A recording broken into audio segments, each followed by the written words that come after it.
Welcome to Panda Tale. I hope you have a great time listening to the story. If you enjoy it, don't forget to give me a like, leave a comment, and subscribe. The Shaw family had only one male heir for 7 generations, and Sebastian Shaw was in poor health, making it difficult to have children. Sebastian's father, Nathan Shaw, spent a fortune to marry me as his daughter-in-law solely because I possessed a rare fertile constitution. After marriage, Sebastian's health began to improve. I also successfully became pregnant. Old Mr. Shaw was overjoyed and even promised to give me 10% of the company shares. But on the very night of the celebration party, Sebastian, drunk, kicked me hard in the stomach. That son of a bitch, his eyes full of hatred. If it weren't for you pretending and scheming, how could Sophia Turner have married the wrong person and been beaten to death? I fell into a pool of blood, dying with my eyes open. When I opened my eyes again, I had returned to the exact day when Mr. Shaw came to my house to propose. Looking at the man before me, Nathan, refined and composed, I smiled gently. Mr. Shaw, instead of pinning your hopes on your sickly son to continue the family line, why don't you marry me? Let me bear you several healthy children as heirs. Excruciating pain exploded in my stomach like sharp blades, frantically churning everything inside my organs. I curled up on the red carpet in the Shaw family villa, clutching my stomach tightly but unable to stop the relentless and cruel kicks. You bitch, this is all your fault. Sebastian's drunken voice rang in my ears, accompanied by waves of heart-wrenching pain. Blood flowed endlessly from my body, staining the bright carpet beneath me red. I could feel life gradually leaving my body along with the tiny 3-month-old soul in my womb. If you hadn't deceived and conspired with others claiming to have a fertile constitution, my father wouldn't have forced me to marry an older woman like you. Sophia wouldn't have married the wrong man and been beaten to death. Sebastian's voice was full of resentment and hatred. My vision gradually blurred, consciousness fading bit by bit. So that was it, he had always hated me. The Shaw family had only produced single male heirs for 7 generations. Sebastian had been weak and sickly since childhood, unlikely to have children. The Shaw family searched everywhere for a woman with a fertile constitution, finally finding me. Someone doctors called blessed for childbearing. They married me with generous betrothal gifts. After marriage, Sebastian's health indeed improved, and I became pregnant as expected.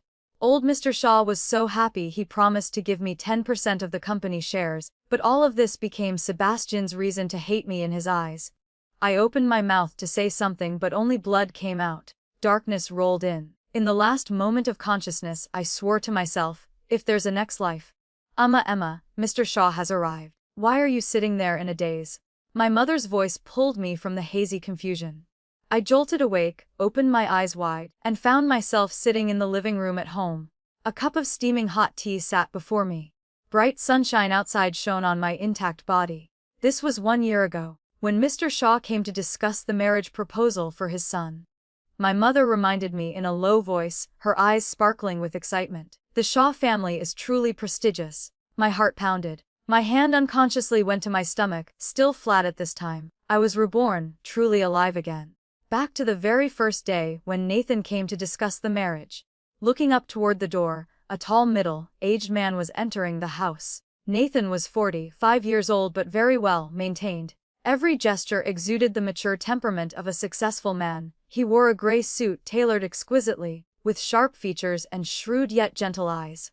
Miss Parker, I've admired you for a long time.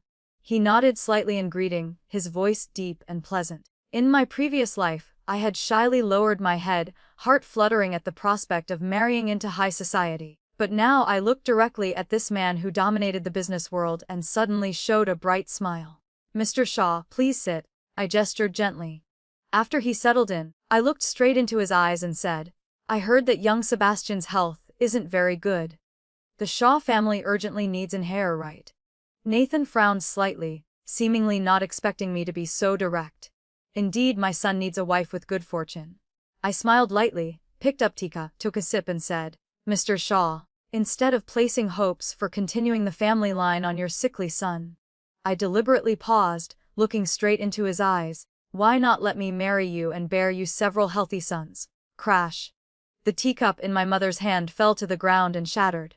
Nathan's face stiffened. His eyes showed shock, confusion, then gradually deep contemplation. I continued smiling.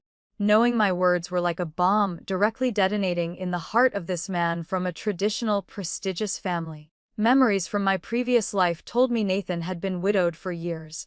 Not because he had no needs but to maintain the family image. But at this moment, I saw in his eyes a flame. The desire for male heirs, the longing for youthful vitality, an attraction to my bold proposal. "Miss Parker, are you serious?" His voice became hoarse. "I'm 28 years old this year, in perfect health. Doctors have said I have a very rare constitution, easily conceiving." I answered calmly. "Rather than marrying a sickly man who may not even be capable of being a husband, I'd rather be your wife and bear you healthy heirs." Nathan's eyes lit up. He began observing me carefully, as if appraising a precious treasure. I knew I had victory in my grasp. In my previous life, doctors had said my constitution not only made conception easy, but could also nourish my partner's vitality, more effective than any tonic. For someone desperately wanting heirs with an aging body like Nathan, I was an irresistible temptation. "Dad, what are you doing?" An angry shout came from the doorway. I turned to see Sebastian standing at the door, face drained of blood, eyes filled with shock. He was even thinner than in my memories. So weak it seemed a gentle breeze could knock him down. How did I ever think such a man was worth entrusting my life to in my previous life? "She's my fiancée." Sebastian rushed in but was stopped by Nathan's single glance. "From today, she's your mother." Nathan's voice was cold, brooking no argument. "Miss Parker is right. What the Shaw family needs are healthy children." I looked at Sebastian's face twisted with anger, feeling a surge of satisfaction. The game had just begun. "Sebastian, what you made me suffer in my previous life, I'll return 100-fold in this one." That afternoon, Nathan and I went to the Civil Affairs Bureau. When the marriage certificate was in my hands, I knew the wheel of fate had turned in a completely different direction. On my first day moving into the Shaw villa, I called the butler to the study. Butler James was in his 50s. He had worked for the Shaw family nearly 20 years. His eyes held barely concealed contempt as he looked at me. In my previous life when I married Sebastian, he had secretly made things difficult for me countless times. "Butler James, from today the duty roster and payroll for all household staff must be sent to me every Monday." I sat in the leather chair, fingers tapping lightly on the desk. "Also, compile the household expenses for the past 6 months. I want to review them." His brows furrowed slightly. "Madam, I've always been in charge of these matters. Master Shaw has never asked about such trivial things." I smiled lightly. "Is there a problem with me managing household affairs now?" "I wouldn't dare." He lowered his head, but I saw the corner of his mouth twitch. "Oh, right," I added as he turned to leave. "Change the master bedroom linens to silk. Nathan likes it that way." His back immediately stiffened. He responded with just a quiet yes, before leaving. I knew this news would spread through the villa like wildfire. The new mistress not only held power but was already sharing a bed with the master. After the butler left, I surveyed the study around me. In my previous life, I was rarely allowed in here. But now this was my center of power. I opened the computer and accessed the Shaw family's household management system. The password hadn't changed: Sebastian's birthday. Nathan appeared strict on the surface, but still doted on his only son deep down. The data on the screen made me raise an eyebrow. Flour purchases alone exceeded 500,000 yuan per month, not including imported wine and luxury groceries. In my previous life, I thought the Shaw family always spent lavishly like this. Now I understood someone was reaching into the public purse. As I was noting suspicious expenses, the door suddenly burst open. Sebastian stood there, face dark. "What's the matter?" I didn't look up, continuing to review the data on screen. "You think marrying my father means you can do whatever you want in the Shaw family?" Sebastian's voice was low and threatening. Only then did I look up at him. "Sebastian, knocking his basic courtesy. Also, you should call me mother, or at least address me properly." His face immediately turned pale. He strode to the desk, hands pressed on the surface. "Don't dream. You're just a breeding machine my father bought." I looked straight into his eyes calmly. "Then what are you? A waste who can't reproduce?" Sebastian's pupils contracted. His right hand raised to slap me. I didn't flinch, just said loudly in a cold voice, "Nathan, your son is about to hit your wife." Sebastian's hand froze mid-air as he turned to look at the door. At some point, Nathan was standing there, his expression terrifyingly dark. "Get out." His voice was ice cold. Sebastian withdrew his hand, grinding his teeth. Dad, she's checking our family's accounts. She must have ulterior motives. I told her to check. Nathan entered, standing beside me. Your mother is now in charge of household management. Mother. Sebastian laughed coldly, voice mocking. She's only 3 years older than me. Nathan's gaze sharpened. Age isn't an issue. She's my lawfully wedded wife, which makes her your mother. If you're disrespectful again, I'll freeze all your credit cards. Sebastian opened his mouth but ultimately couldn't say a word. He just stormed out, slamming the door with a bang. Nathan turned to me. Is spoiled. I smiled. It's fine. I'll be a good stepmother. Especially when that stepmother can push her stepson into hell, I thought silently. Nathan nodded with satisfaction, then asked, did you find anything checking the accounts? I opened several items of abnormal data. Here, expenses are above market rates. Also, I pointed at the screen. Last month there were 3 large quantity purchases but current inventory doesn't match the figures. Nathan's gaze gradually turned cold. Don't act rashly, I said gently. I'll continue investigating until we have solid evidence. He looked at me with admiration. You're better than I thought. I'm just doing my duty. I smiled modestly, then changed the subject. Oh, I've also looked into the Torres family background. Sophia is 24 years old, just returned from studying in England. Clean family background. A union with the Torres family would benefit the Shaws. Nathan pondered for a moment. You're really concerned about Sebastian's marriage? Of course. I showed a gentle smile befitting a virtuous wife. Though he doesn't accept me as his mother, I still see him as my son. Nathan was touched and held my hand. Few have hearts like yours. I'll contact the Torres family to arrange a meeting. Watching his departing figure, the corner of my mouth curved into a cold smile. In my previous life, Sophia was the bright moon in Sebastian's heart. But this young lady had an arrogant, willful temperament and extreme contempt for weak, incompetent men. Matching her with Sebastian wasn't that the deepest revenge. That evening I changed into a dark blue cheongsam. I put my hair up high and wore the jade earrings Nathan had given me. The woman in the mirror exuded elegant nobility, the ideal image of a high society matron. In the dining room, several close relatives of the Shaw family were present. Sebastian sat in a lower position, eyes full of disgust when he saw me enter. I didn't care, walking straight to sit beside Nathan. The position that in my previous life only Sebastian's mother could occupy. I heard the new sister-in-law check the accounts as soon as she arrived. Lauren Shaw, Sebastian's aunt, smiled mockingly. Just entered the family and already so eager to seize power. I leisurely scooped a spoonful of soup, calmly responding, "You're too kind with your words. Sharing burdens with my husband is a wife's duty." I turned to look at Nathan, smiling. "Right, darling," Nathan nodded. "Emma is very capable. She's discovered several irregularities. I'll handle this matter." Lauren's face stiffened, not daring to say another word. "Oh right," I said as if suddenly remembering something. Turning to Sebastian, "I've discussed your marriage with your father. Miss Turner will visit this weekend. Prepare yourself well." The utensil in Sebastian's hand clattered onto his plate. "What, Miss Sophia? Didn't you once admire her greatly?" I feigned surprise. Did I remember wrong? Sebastian's expression then was truly spectacular. First stunned, then doubtful, finally transforming into a twisted joy. "Sophia? Well, matched family. Miss Turner is beautiful and talented." Nathan continued. "Your mother's suggestion is excellent." Hearing the words, "Your mother," Sebastian's face immediately darkened. But just mentioning Sophia's name prevented him from exploding on the spot. He lowered his head to shovel rice into his mouth, but both ears had turned red. I leisurely enjoyed the foie gras, laughing coldly inside. "Look forward to it, Sebastian. Your beautiful dream is about to become a nightmare." The weekend arrived quickly. Sophia came to the Shaw house with her parents. She wore a high-end designer dress, 10-centimeter heels, carefully made up as if about to walk the red carpet. As soon as she entered, she sweetly greeted, then seeing me, her face froze. "This is my wife, Emma Parker," Nathan introduced. "Emma, this is Miss Sophia."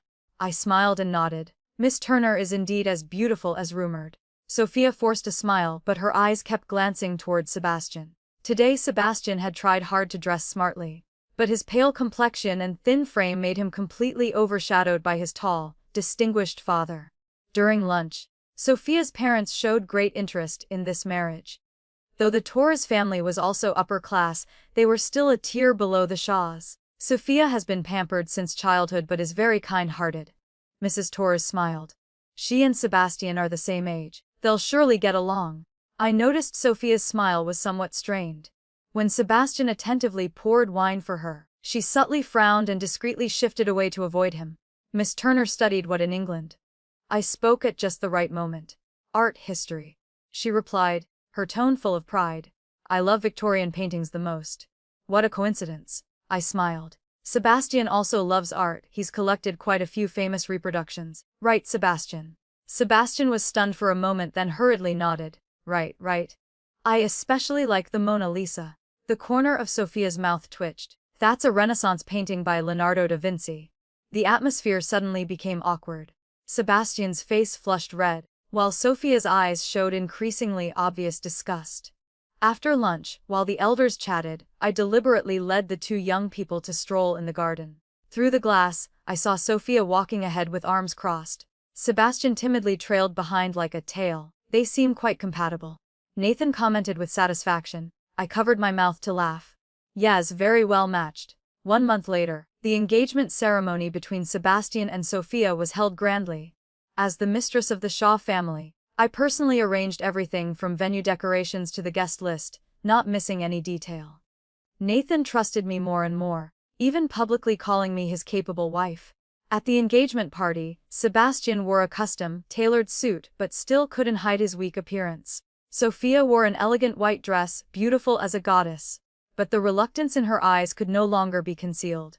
Congratulations, cousin Sebastian. Marcus Shaw patted his shoulder with a wink. Miss Turner is famously difficult.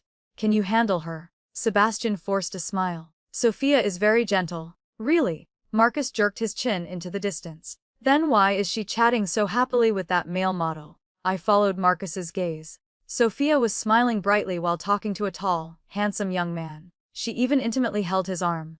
Sebastian's face immediately darkened. Let me go check. He gritted his teeth. I quietly followed, hiding behind a pillar. Sebastian approached and said something quietly. Sophia frowned. So what if I'm talking to a friend? Can you control me? But today is our engagement. His voice was pleading. So what? Sophia laughed coldly, deliberately raising her voice. If my father hadn't forced me, who would want to marry a sick man like you? Sebastian stood frozen as if struck by lightning. Sophia tossed her head. Arm in arm with the male model, she walked away. I appeared at just the right moment, pretending to pass by casually. Sebastian, what's wrong? Your complexion looks terrible. He turned sharply, eyes full of resentment. Are you satisfied now? Is this the good match you found for me? I looked innocent. What's wrong? Doesn't Miss Turner like you very much? Like? Sebastian laughed bitterly. She fundamentally despises me. This is all you're doing. Sebastian. Nathan's voice came from behind. Mind the occasion. Sebastian immediately fell silent, but the anger in his eyes nearly burst into flames. I linked arms with Nathan, gently saying, maybe he's just a bit nervous. After all, it's his first engagement. Nathan patted my hand. You're always so understanding. That evening, the Shaw family held a small braid dinner to celebrate the engagement. Sebastian excused himself as unwell and didn't attend. Sophia showed up but kept looking at her phone throughout, as if she couldn't care less. I heard young Sebastian's health isn't very good. During dinner, Sophia suddenly asked, what exactly is wrong with him? The entire table immediately fell silent. Glass. Just a weak constitution. With proper care, he'll be fine. I see. Sophia raised an eyebrow. But my friend said he has long-term medical records at Harmony Hospital. And that he once. She suddenly stopped, as if realizing she'd misspoken. Nathan's gaze turned sharp as a knife. Who is your friend? Sophia looked slightly flustered. Just a friend studying medicine. I quickly changed the subject. Miss Turner is just concerned about Sebastian. Come, try this lobster. It was flown straight from Australia this morning. After dinner, Nathan called me to the study. This Sophia isn't simple. She's investigating Sebastian. Young people wanting to understand their partner thoroughly before marriage is normal. I poured him tea. Nathan shook his head. It's not that simple. I suspect she has other motives. He pondered for a moment then continued.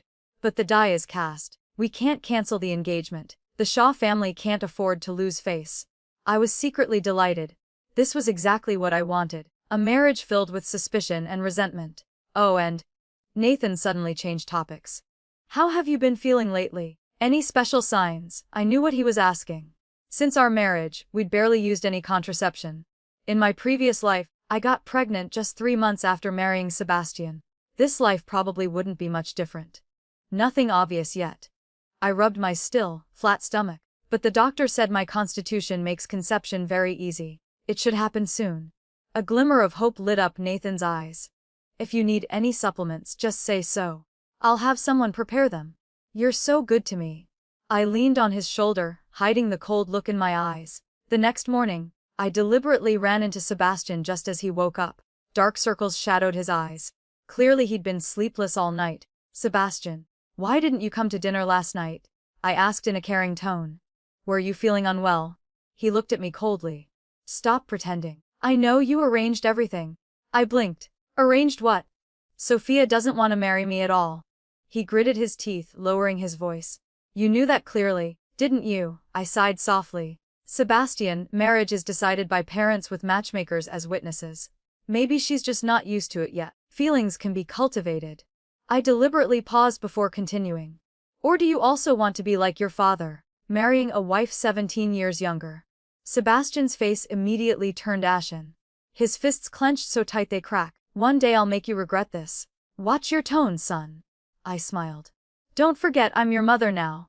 Watching him storm off in anger, my mood was exceptionally pleasant. This is just the beginning, Sebastian. The pain you once inflicted on me in my previous life, I'll return bit by bit in this one. Back in the bedroom, I stood before the full-length mirror, gently placing my hand on my stomach. Soon, the good news should come. By then, Sebastian's position in the Shaw family will hit rock bottom, and my revenge plan will truly begin to unfold. Early morning sunlight filtered through the thin curtains, gently illuminating the bedroom. I opened my eyes to find Nathan had already risen. Reaching for the thermometer on the nightstand, I began taking my basal body temperature, a crucial indicator when trying to conceive. The thermometer showed 97.3 F, up 0.5 degrees from yesterday. The corner of my mouth curved upward. According to my previous life's experience, this was a sign that ovulation was approaching. I got out of bed and took a fertility supplement from the drawer with warm water. The woman in the mirror had smooth skin and a rosy complexion. At 28, her body was at its peak for motherhood. I gently placed my hand on my flat stomach, imagining a tiny life about to take form there. In my previous life, I had only been pregnant once before Sebastian killed me. This life, I would change the entire Shaw family. My phone buzzed with a message from the private investigator. Target's recent schedule and medical records collected.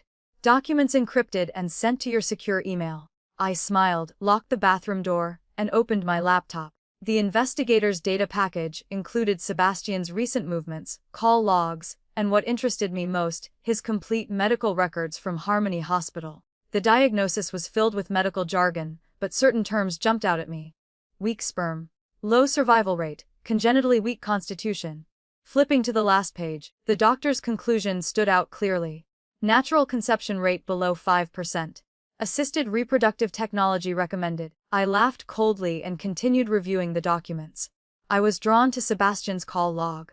One number appeared repeatedly, especially at midnight. I noted it down and sent it to another contact with a message. Investigate the owner of this number ASAP. Just as I closed a laptop, there was a knock at the door. Madam, breakfast is ready. It was the maid Hannah's voice. I'll be right down. In the dining room, Nathan was reading the financial newspaper. Before him was a cup of black coffee and slices of whole wheat bread. Seeing me enter, he put down the paper. Sleep well. Very well. I walked over and kissed his cheek lightly. This action had become habit, though initially just for show in front of the servants. Nathan handed me a folder. Look at this. I opened it. Files on a medical equipment company that Shaw Corporation planned to acquire. In my previous life, this deal had failed because the other party concealed patent disputes, causing Shaw Corporation to lose tens of millions. There's a problem. I pointed to the patent list. This core patent expires next year. Moreover, I heard they're currently being sued for patent infringement. Nathan frowned. How do you know? I have a college friend who works there. I fabricated. The acquisition price should be reduced by at least 30%. and we must add patent-related liability exemption clauses. Nathan nodded thoughtfully. I'll have legal reassess this. His gaze held increased admiration. You always surprise me. I smiled without further comment. This was just the beginning, Nathan. In my previous life living beside Sebastian, I learned much about Shaw Corporation's operations. This life, that knowledge would be my tool to establish myself in the Shaw family. Sebastian stumbled into the dining room, pale as a ghost. Dark circles shadowed his eyes prominently. His clothes were yesterday's, wrinkled as if he'd dozed on the sofa. Up, Lathan frowned. Sebastian didn't answer, going straight to the coffee machine to pour a full cup of black coffee. Where's Miss Turner? I deliberately asked. Why isn't she joining us for breakfast? Sebastian's hand trembled. Coffee spilled on his hand though he showed no reaction. He said through gritted teeth. Sebastian. Nathan barked. Apologize to your mother. She's not my mother. Sebastian whirled around, slamming the coffee cup on the table. Dad, you married someone only 3 years older than me. Don't you find it disgusting? The servants in the dining room immediately lowered their heads, pretending not to hear. Nathan's face darkened. He slowly stood up, to the study with me. Now. Sebastian glanced at me defiantly before following his father. I calmly spread jam on my bread, ears attuned to the sounds from upstairs. Soon, shouting and the sound of things being thrown echoed faintly. 20 minutes later, Sebastian stormed out of the study, slamming the door forcefully. Nathan came downstairs looking composed, but the bulging vein at his temple betrayed his lingering anger. He needs to be taught a lesson. Nathan's voice was ice cold. I've frozen his credit cards for 3 months. I handed him a freshly brewed coffee. He's just being childish and impulsive. Childish. Nathan shook his head. He's 25 years old. It's all because his mother spoiled him too much. I didn't respond. In my previous life, Sebastian's mother died early. Nathan never remarried, pouring all his love into his only son, raising an arrogant brat. My appearance had disrupted that emotional balance. Alright, Nathan changed the subject. There's a charity gala tonight. Come with me. Of course. I smiled. In my previous life, I never had a place at such events. Sebastian always used my low origins and lack of etiquette as excuses to go alone. In the afternoon, while selecting an evening gown in the dressing room, my phone buzzed with a message from the investigator. The number belongs to Vincent Lee, vice president of Shaw Corporation. He has close ties with the target. Vincent. I narrowed my eyes. In my previous life, he was Sebastian's right-hand man, ultimately becoming an accomplice in my murder. I hadn't expected them to be colluding so early. That evening, I chose a wine-colored mermaid gown and wore the diamond necklace Nathan had given me. The woman in the mirror was beautiful and graceful, showing no trace of her ordinary origins from years ago. Beautiful. Nathan stood at the door, a flash of amazement in his eyes. I took his arm and we descended together. We happened to meet Sophia preparing to go out. She wore a crop top and tight shorts, dressed as if heading to a bar. Seeing us, she paused slightly. Miss Turner? I asked gently. Meeting friends. She answered dismissively, her eyes fixed on Nathan. I noticed Nathan frowned slightly. Where's Sebastian? Who knows, Sophia pouted. Probably drunk in some bar. She jingled her car keys. Watching her sashay away, I smiled. It seemed this engaged couple wasn't happy at all. The charity gala was held at the Shangri-La Hotel, attended by business elites. As soon as we entered, Nathan became the center of attention. People constantly approached to chat. As Mrs. Shaw, I received unprecedented attention. Is this the Shaw family's madam? So young and beautiful. An elegant woman dripping in jewelry looked me up and down. I heard you have a special constitution. I smiled politely. Mrs. Lee is too kind. Nathan and I simply met at the right time. Fate. She laughed meaningfully. The Shaw family has had only single male heirs for 7 generations. And Sebastian is in poor health. Chairman Shaw must be anxious. I pretended not to hear her mockery and mentioned Sebastian. Hey, and Miss Turner will hold their wedding next month. Mrs. Lee must attend. She was stunned momentarily, clearly not expecting my directness. Nathan interjected at just the right moment. Emma worries greatly about Sebastian. She's personally arranging the entire wedding. Several executives around us exchanged glances. Their attitudes toward me immediately became more courteous. It seemed Nathan's public declaration had clear effect. Halfway through the party, I excused myself to touch up my makeup and left the hall. Just as I reached the corridor, I spotted a familiar figure. Vincent was hiding in a corner on the phone. Don't worry, I've pacified Sebastian. He lowered his voice. No matter how much Nathan favors that woman, as long as Sebastian remains the sole heir. I immediately retreated around the corner. After he left, I emerged. So Sebastian and his confidant had been planning for a long time. In my previous life they had manipulated Nathan step by step, ultimately harming me. This life, I would repay them bit by bit, multiplied. On the way home, Nathan received a call from the company reporting new progress on the acquisition. After hanging up, he showed a rare smile. The other party agreed to reduce the price by 35% and accept the liability exemption clause. Emma, you've made a great contribution. I just mentioned it casually, I answered modestly. No, you truly have business acumen. Nathan looked at me seriously. Starting tomorrow, come to the company with me. I want to hear your opinions on some projects. This was exactly what I'd been waiting for, a chance to delve deeper into Shaw Corporation's core operations. I'm honored, I answered gently. Over the next 2 weeks I accompanied Nathan to the company daily. I sat in on meetings, read documents, gradually grasping the corporation's operations. Meanwhile, the private investigator continued sending updates about Sebastian and Sophia. Since having his credit cards frozen, Sebastian began meeting Vincent frequently. Sophia was photographed entering and exiting upscale clubs with various men, including her model friend. The most interesting photo showed Sebastian waiting outside a hotel for 3 hours, only to witness Sophia emerge arm in arm with another man. His expression in the photo was indescribable despair. I carefully saved all these materials, waiting for the right moment to release them. But now there was something more important. I was ovulating.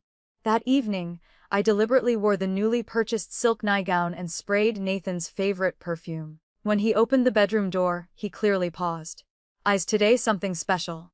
He asked, his eyes roaming over me. I approached to help him remove his tie. The doctor said these are my most fertile days. Nathan's eyes darkened. He caressed my cheek gently. Are you sure you're ready? You married me for this, didn't you? I stood on tiptoes and whispered in his ear. Though Nathan was older, he was a gentle partner who knew how to please. Under the watery moonlight outside the window, I gently rubbed my stomach, hoping this time would be successful. Only with a child would my position in the Shaw family be truly secure. 1 month later, the family doctor confirmed I was pregnant.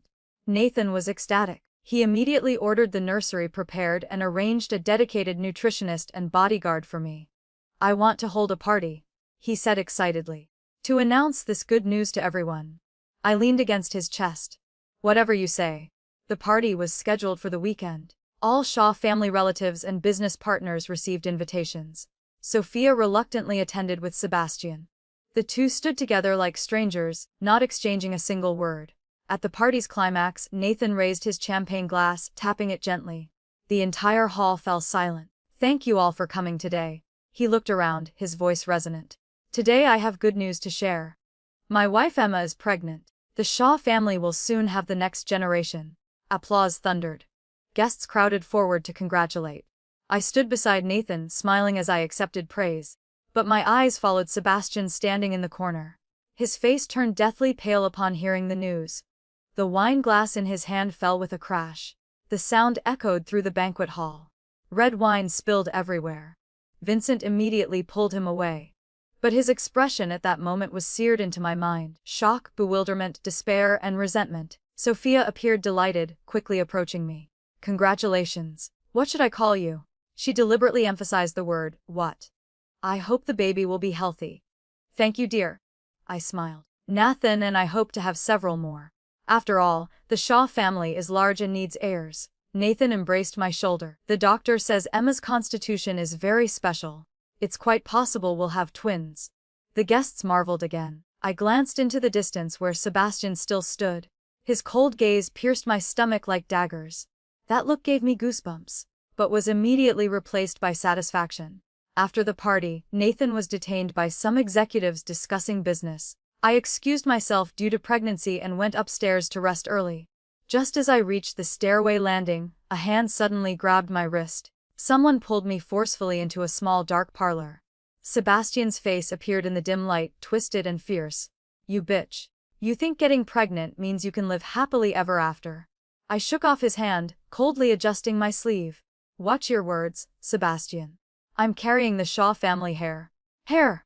He sneered. Who knows if it's not a bastard? Would you dare say that in front of your father? I asked back. Or are you jealous? After all, the doctor said it would be very difficult for you to have children in this lifetime. Sebastian's pupils contracted violently. How do you know? I know more than you think. I stepped forward. Though slightly shorter, my presence was no less imposing. For instance, your conspiracy with Vincent to isolate your father, or Sophia's secret meetings with that model every Wednesday night at the Four Seasons Hotel. Sebastian's face turned ashen. Just protecting my family. I smiled. Sebastian, accept reality. From now on, your position in the Shaw family will only get lower. But don't worry. As your mother, I'll take good care of you. He trembled with rage, raising his hand to slap me. I had anticipated this, quickly stepping back and pressing the voice recorder button on my phone. Nathan's voice came through the speaker. Emma, where are you? Sebastian's hand froze mid-air. I waved the phone. Your father is looking for me. What do you think he'd do if he saw you trying to hit his wife and unborn child? Sebastian gritted his teeth and lowered his hand. Just wait, Emma. I watched him storm off in fury, breathing a slight sigh of relief. This was just the first round, Sebastian. When my baby is born, your days as prince will officially end. Back in the bedroom, I stood by the floor-to-ceiling window overlooking the Shaw estate. Under the pale moonlight, I saw a familiar figure angrily heading toward the garage. Sebastian. Minutes later, his supercar screeched out of the gates. I gently placed my hand on my still, flat stomach, lips curving coldly. In the VIP examination room at Harmony Hospital, cold gel was applied to my stomach. Nathan stood by the bed, eyes fixed unwaveringly on the ultrasound screen. Mr. Shaw. Dr. Lee, the department head with gray hair, pushed up his glasses. His voice carried unconcealed amazement. You should prepare yourself mentally. Nathan's body immediately tensed. Something wrong with the baby, doctor. Lee didn't answer immediately, but continued adjusting the ultrasound probe for a clearer image. I tilted my head to look at the black and white screen showing 4 small blinking dots. That's... I pretended to be shocked, covering my mouth with my hand. Dr. Lee's voice trembled slightly. Madame is carrying quadruplets. Nathan gripped the bed rail, knuckles white. 4 babies. Yes, 4 separate embryos, all developing very well. Dr. Lee pointed at the screen. Here, here, and here. All heartbeats are strong and healthy. I glanced at Nathan. The stunned expression on his face was gradually transforming into overwhelming joy. His eyes even misted over. A 45-year-old man was as happy as a child in that moment. Emma. He gripped my hand tightly. Did you hear? 4 babies. The Shaw family will have 4 heirs at once. I smiled and nodded, but inwardly mocked coldly. In my previous life, I was killed Sebastian after just 1 pregnancy. This life, I would use 4 healthy children to completely replace that waste. This is truly a miracle. Dr. Lee marveled. The natural rate of quadruplets is only 1 in 700,000. Madam indeed has a special constitution. Nathan suddenly turned to his assistant standing in the corner. Call lawyer Chu immediately. I want to transfer 10% of Shaw Corporation shares to my wife. It must be done today. The assistant was momentarily stunned but immediately made the call. I pretended to be flustered. Nathan, that's too much. No, it's still not enough. Nathan said emotionally. You've brought the Shaw family a future, given me new hope. His voice choked up. This was the first time I'd seen this man of steel so emotional. After the examination, Nathan carefully helped me sit up. He even personally wiped the ultrasound gel from my stomach, treating me like the most precious fragile treasure in the world. Mr. Shaw, carrying quadruplets is high risk and needs special attention, Dr. Lee seriously advised. I recommend weekly checkups to closely monitor the baby's condition. Of course. Nathan immediately nodded. I'll arrange the best medical team on 24/7 standby. Just as we left the examination room, an unexpected person appeared in the corridor. Sebastian. He leaned against the wall, his expression as dark as an approaching storm. Why are you here? Nathan frowned. Sebastian forced a stiff smile. Heard you were having a prenatal checkup today. I came to ask about my siblings. He practically ground out the last few words through gritted teeth. I quickly noticed his right hand gripping his phone tightly, knuckles white.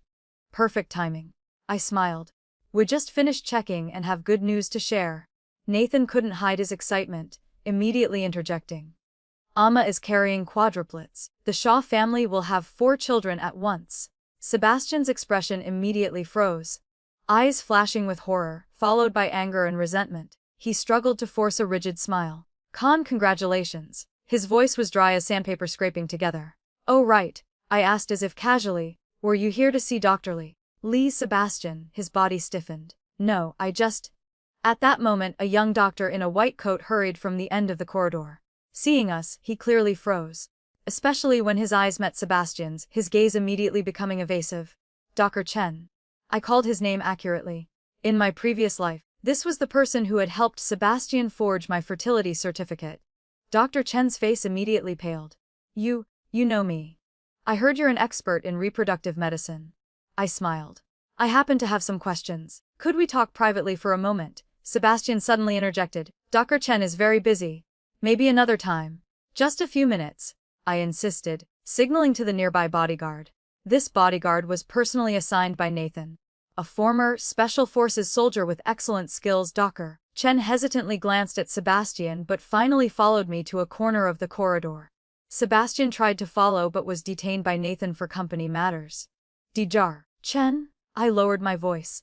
What did Sebastian ask you to do today? Dr. Chen's face turned white as a sheet. I don't understand what you're saying.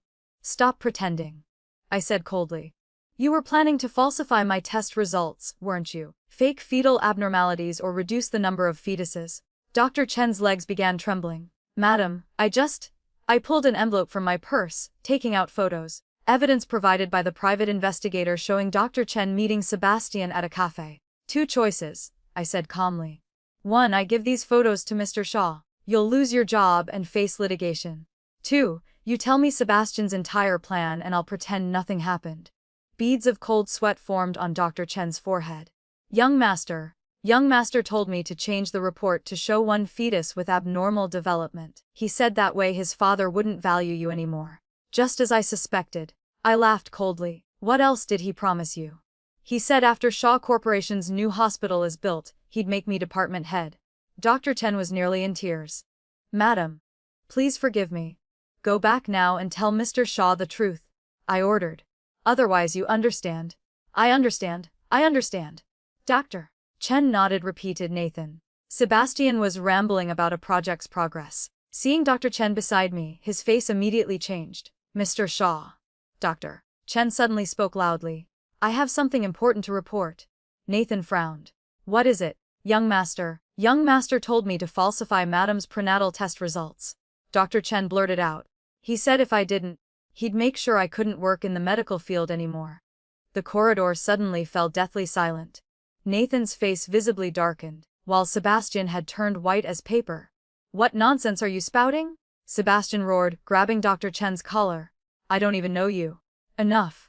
Nathan barked. His voice echoed through the corridor, causing passing nurses to hurry away in fear.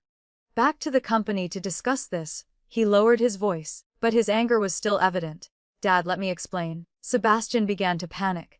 This man is slandering me. It must be Emma Parker's doing. She wants to drive a wedge between us.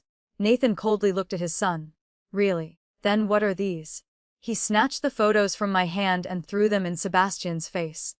The photos scattered across the corridor floor, clearly showing Sebastian secretly meeting Dr. Chen. The evidence was irrefutable.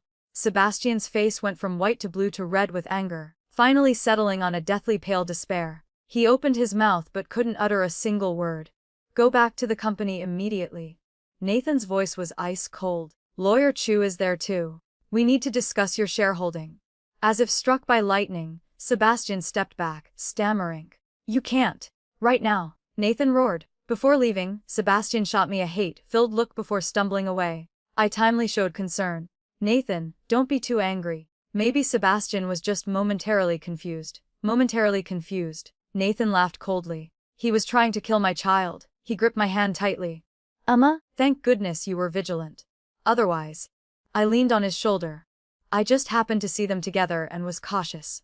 Looking up, I caught Dr. Chen's relieved gaze and smiled. Dr. Chen, thank you for telling the truth. After Shaw Corporation's new hospital is completed, we'll consider your position. Dr. Chen was stunned, then immediately understood I was fulfilling my promise. He bowed repeatedly. Thank you, madam. On the way back, Nathan still held my hand tightly. The news of quadruplets had driven him wild with joy. Sebastian's betrayal had infuriated him. Two opposing emotions intertwined on his face, creating an inscrutable expression. Emma, he suddenly said. From today on, you can't be without protection. I'll arrange 2 more female bodyguards. I pretended to be surprised. Is that necessary? After all, Sebastian is your son. Precisely because he's my son, I understand him. Nathan's voice was terrifyingly cold. He's been spoiled since childhood. What he can't have, he'd rather destroy than let others have. I lowered my head to stroke my stomach, hiding my cold gaze. Nathan was right. Sebastian was exactly that kind of person. In my previous life, because he couldn't have Sophia, he vented all his resentment on me and my unborn child. Oh right. Nathan changed the subject. Lawyer Chu has prepared the share transfer documents. You just need to sign this afternoon. I looked up, eyes glistening at just the right moment. Nathan, this is too valuable. You deserve it, he said decisively. 10% is just the beginning. When the children are born, I'll transfer more shares to your name. His eyes flashed with determination. The Shaw family's future will be entrusted entirely to you and the children. The signing took place in the top floor conference room. Lawyer Chu meticulously explained the transfer terms. Nathan held my hand throughout, his eyes full of pride.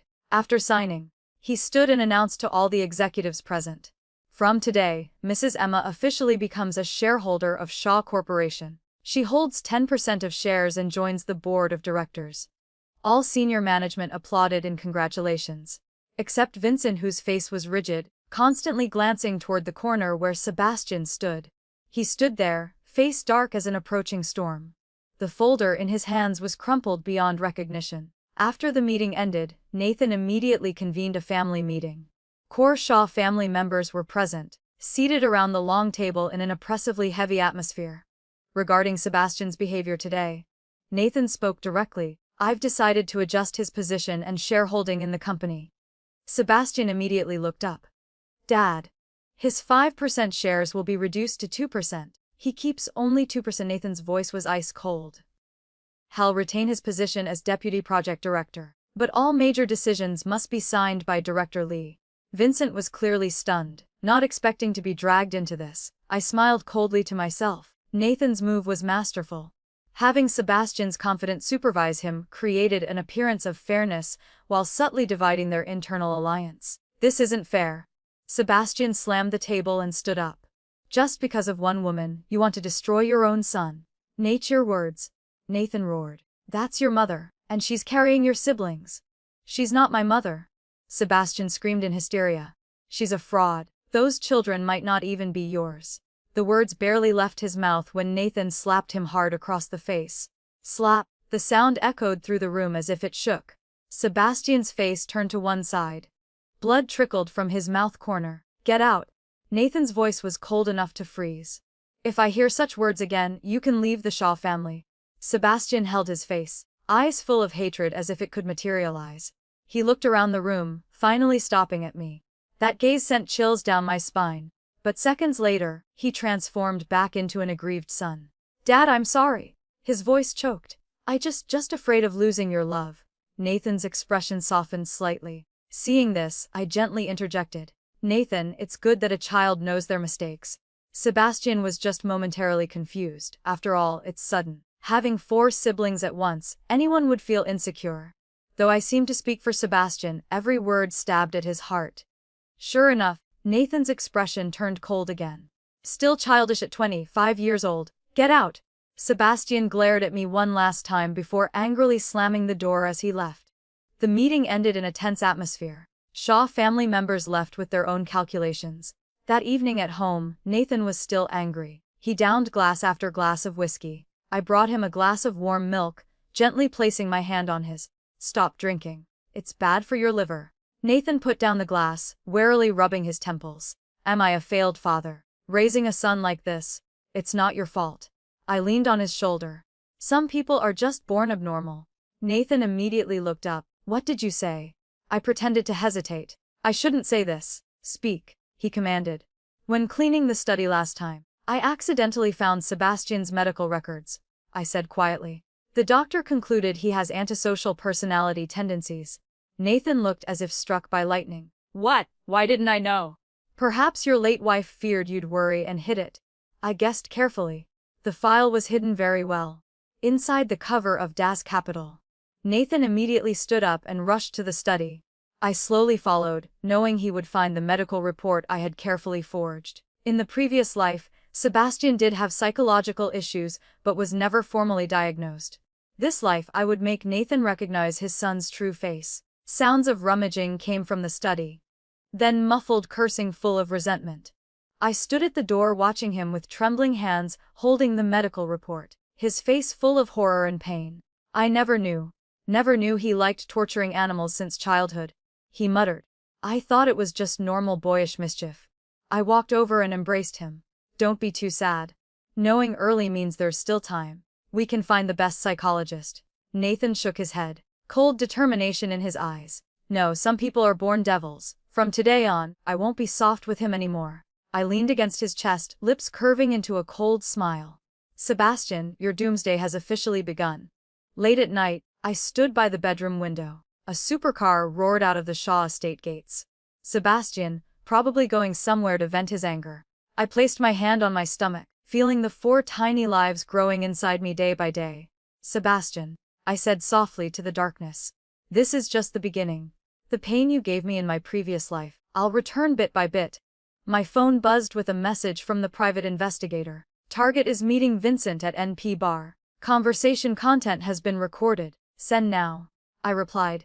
Not yet, continue monitoring. Putting down the phone, I lay on the bed, feeling every small change in my body. These 4 children were my weapons of revenge. And also my foundation for standing firm in the Shaw family. Sebastian, no matter what you're plotting, don't dream of escaping my eyes. This life, I want to witness your descent into destruction step by step. In the 4th month of pregnancy, my belly had visibly swelled, much larger than normal pregnant women. The burden of carrying quadruplets made my back and waist frequently ache, but every time I placed my hand on my belly and felt the movements of 4 tiny lives, all fatigue vanished. Only sweet happiness remained. Morning sunlight filtered through the curtains, gently illuminating the bedroom. I leaned against the headboard, flipping through documents Nathan had left on the nightstand. It was Shaw Corporation's plan to acquire a seaside resort. In my previous life, this project caused Shaw Corporation heavy losses due to falsified environmental assessment reports.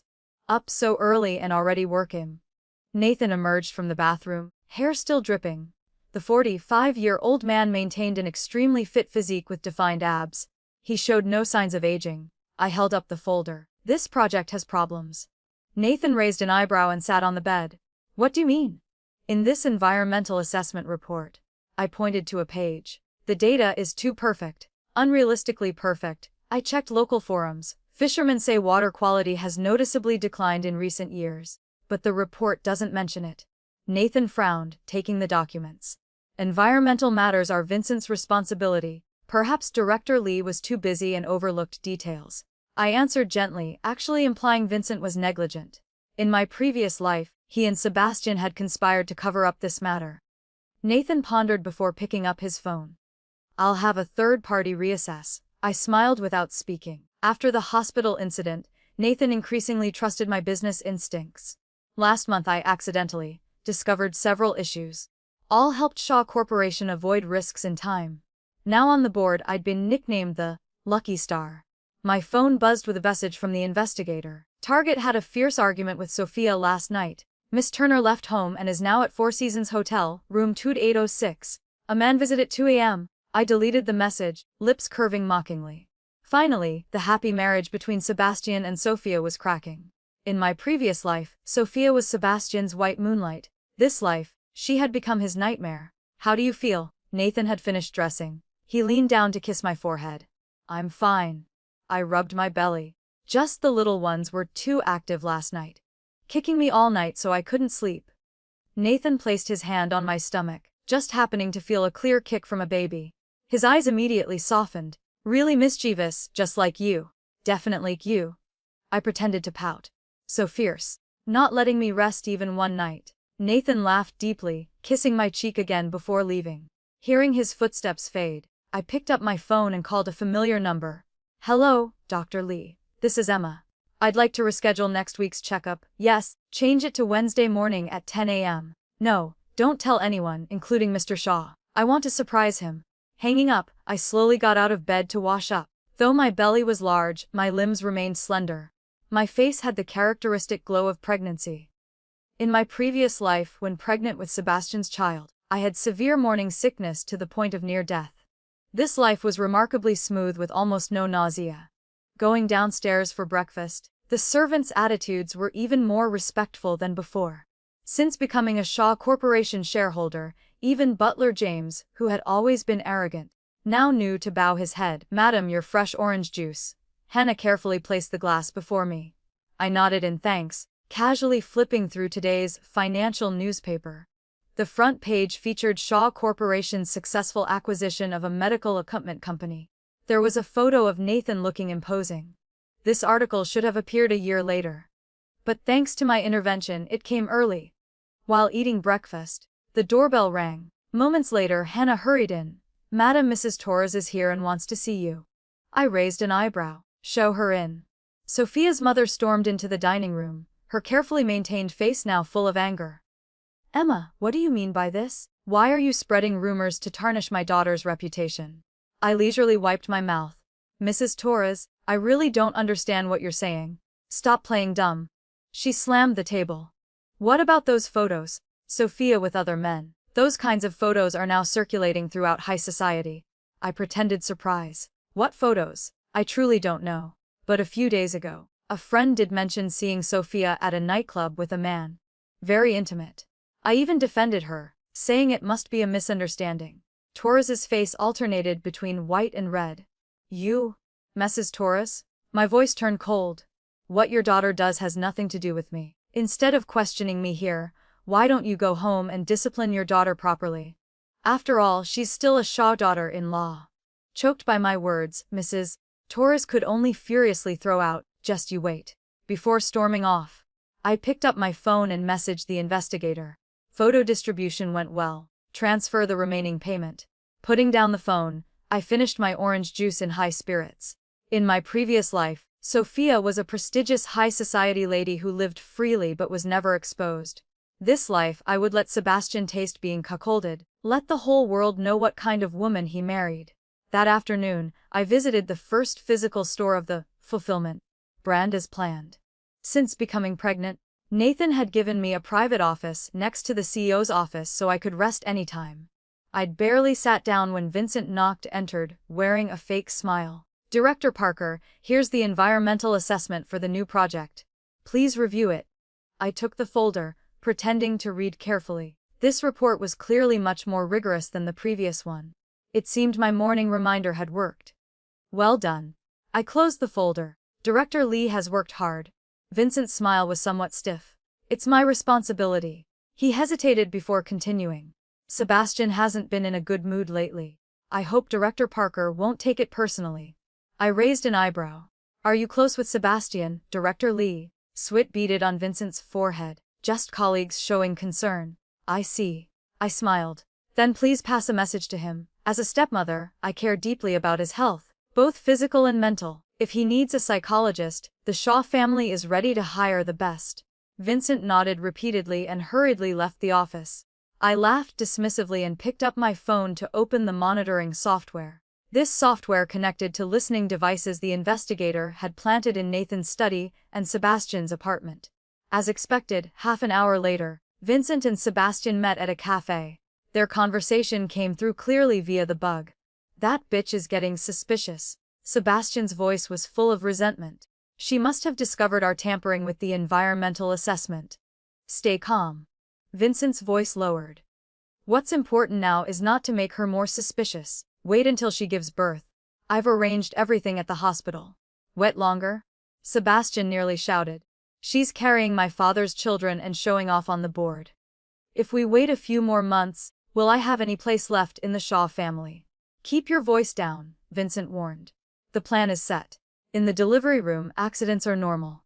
Hemorrhaging, amniotic fluid embolism, anything could happen. When the time comes, your father will be too grief-stricken. Won't the company naturally fall to you?" I felt my blood freeze. In my previous life, Sebastian had kicked me while drunk, causing a miscarriage. This life, they dared plan to kill me during childbirth. I struggled to control my trembling and continued listening. What about those 4 bastards? Sebastian gritted his teeth. Deal with them too. Vincent's voice was ice cold. Premature babies are inherently weak. Complications are normal. I immediately turned off the monitoring software. Both hands unconsciously clutched my stomach. Though I'd anticipated Sebastian would retaliate, I hadn't expected him to be this vicious. Taking several deep breaths, I called the investigator. I need you to investigate some people. The obstetrics department at Harmony Hospital. Especially anyone connected to Vincent. Hanging up, I stood at the floor-to-ceiling window looking down at the city. The sun still shone brightly. The crowds below small as ants. From this height, everything was under control, including Sebastian's supposedly secret murder plot. That evening when I returned home, Nathan had unusually come back early. He was in the study handling documents. I brought him a glass of warm milk, noticing he was looking at a medical file. "What's this?" I asked curiously. Nathan quickly closed the file. "Nothing, just a routine health checkup report." He quickly changed the subject. "Were the little ones well behaved today?" I pretended not to notice his abnormality, smiling. "Very well behaved." I stroked my belly and said, "Nathan, I want to change hospitals for delivery." He frowned. "Why? Isn't Harmony Hospital the best?" "It's good, but..." I hesitated. "I heard several medical staff there resigned recently. I'm worried it might affect service quality. Moreover," I lowered my voice, "I heard Sebastian and Vincent have connections at Harmony Hospital." Nathan's eyes immediately turned sharp. "What have they done?" "No concrete evidence yet." I shook my head. "Just a bad feeling. Maybe I'm being overly sensitive due to pregnancy." Nathan pondered before picking up his phone. "I'll contact my friend in America to invite the best obstetrics team. You'll deliver at home. That's safer." I leaned on him. "I'll listen to you." That was exactly what I wanted. Home delivery with the entire medical team under my control. Sebastian's plan would turn to smoke. 3 days later, the investigator sent a complete report. Indeed, 2 medical staff at Harmony Hospital had taken money from Vincent, an anesthesiologist and a nurse. More frighteningly, the report showed Sebastian had recently purchased a colorless, odorless drug that could cause postpartum hemorrhaging. I printed the report and locked it securely in the safe. These would be weapons against Sebastian later. But now wasn't the time to reveal them. I wanted to wait for him to make the first move, when witnesses and evidence were complete. On the weekend evening, the entire Shaw family gathered. Strangely, Sebastian was present. Since having his shares reduced, he rarely appeared at family gatherings. Today he was unusually friendly, even smiling at me, if that twisted expression could be called a smile. On Emma, he deliberately used honorifics. "I heard you changed medical teams," I smiled. "Yes, your father was worried, so he specially invited a team from America." The corner of Sebastian's mouth twitched slightly. "So where will you deliver?" "At home," Nathan spoke up. "The delivery room is ready. More comfortable and safer than a hospital." I saw Sebastian's hand tremble slightly, but he quickly regained composure. "That's wonderful. I'm really looking forward to my siblings' arrival." "Thank you for caring." I answered gently, then casually asked, "How is Miss Turner?" "She didn't come today." Sebastian's face immediately darkened. "She's not feeling well." I pretended concern. "Should we have our family doctor examine her?" "Pregnant women can't neglect their health." "Pregnant?" Nathan looked at me in surprise. Sebastian's face turned pale. "No, no. But I heard she went to obstetrics for a checkup last week," I said softly. "I thought there was good news." Nathan frowned. "Sebastian, what's going on?" Cold sweat beaded on Sebastian's forehead. "Just a routine checkup." I thoughtfully changed the subject. "Well then, let's eat." Talking about pregnancy like this might make the young people uncomfortable. At the dinner table, undercurrents surged. Sebastian's eyes occasionally flicked toward me, both resentful and fearful. He was surely worried about the delivery plan failing and even more afraid of Sophia's scandal being exposed. After dinner, Nathan received a phone call and left the table. I excused myself due to pregnancy fatigue to rest upstairs. But just as I turned into the stairway corridor, Sebastian blocked my path. "What do you know?" He lowered his voice threateningly, eyes flashing with ferocity. I pretended confusion. Stop playing dumb." Sebastian grabbed my wrist tightly. "About Sophia." and "Release madam immediately." The bodyguard's voice came from behind. The next second, Sebastian was pressed against the wall. I rubbed my wrist, looking at him coldly. "Sebastian, what are you doing? You'll regret this, Emma." He ground out through gritted teeth, "I swear you'll regret this." The bodyguard looked at me for instructions. I shook my head. "Let him go." "Sebastian, I advise you to calm down. Anger only makes people lose their reason." Sebastian adjusted his clothes. He glared at me one last time, then turned and left. Watching his staggering departure, I knew he was cornered. But a cornered beast is most dangerous. Back in the bedroom, I locked the door and pulled out a small stun gun from under my pillow, something the investigator had given me. Enough to incapacitate a grown man. Sebastian was more unhinged than I'd anticipated. I had to stay highly alert. Outside the window, sunset painted the Shaw estate blood red. I gently stroked my belly, feeling the movements of 4 tiny lives growing inside. "Don't be afraid," I said softly. "No one can harm us." The revenge had reached a crucial turning point. Sebastian's malice was exposed, and my counterattack had just begun. At dawn, when my pregnancy reached exactly 32 weeks, severe pain suddenly woke me from sleep.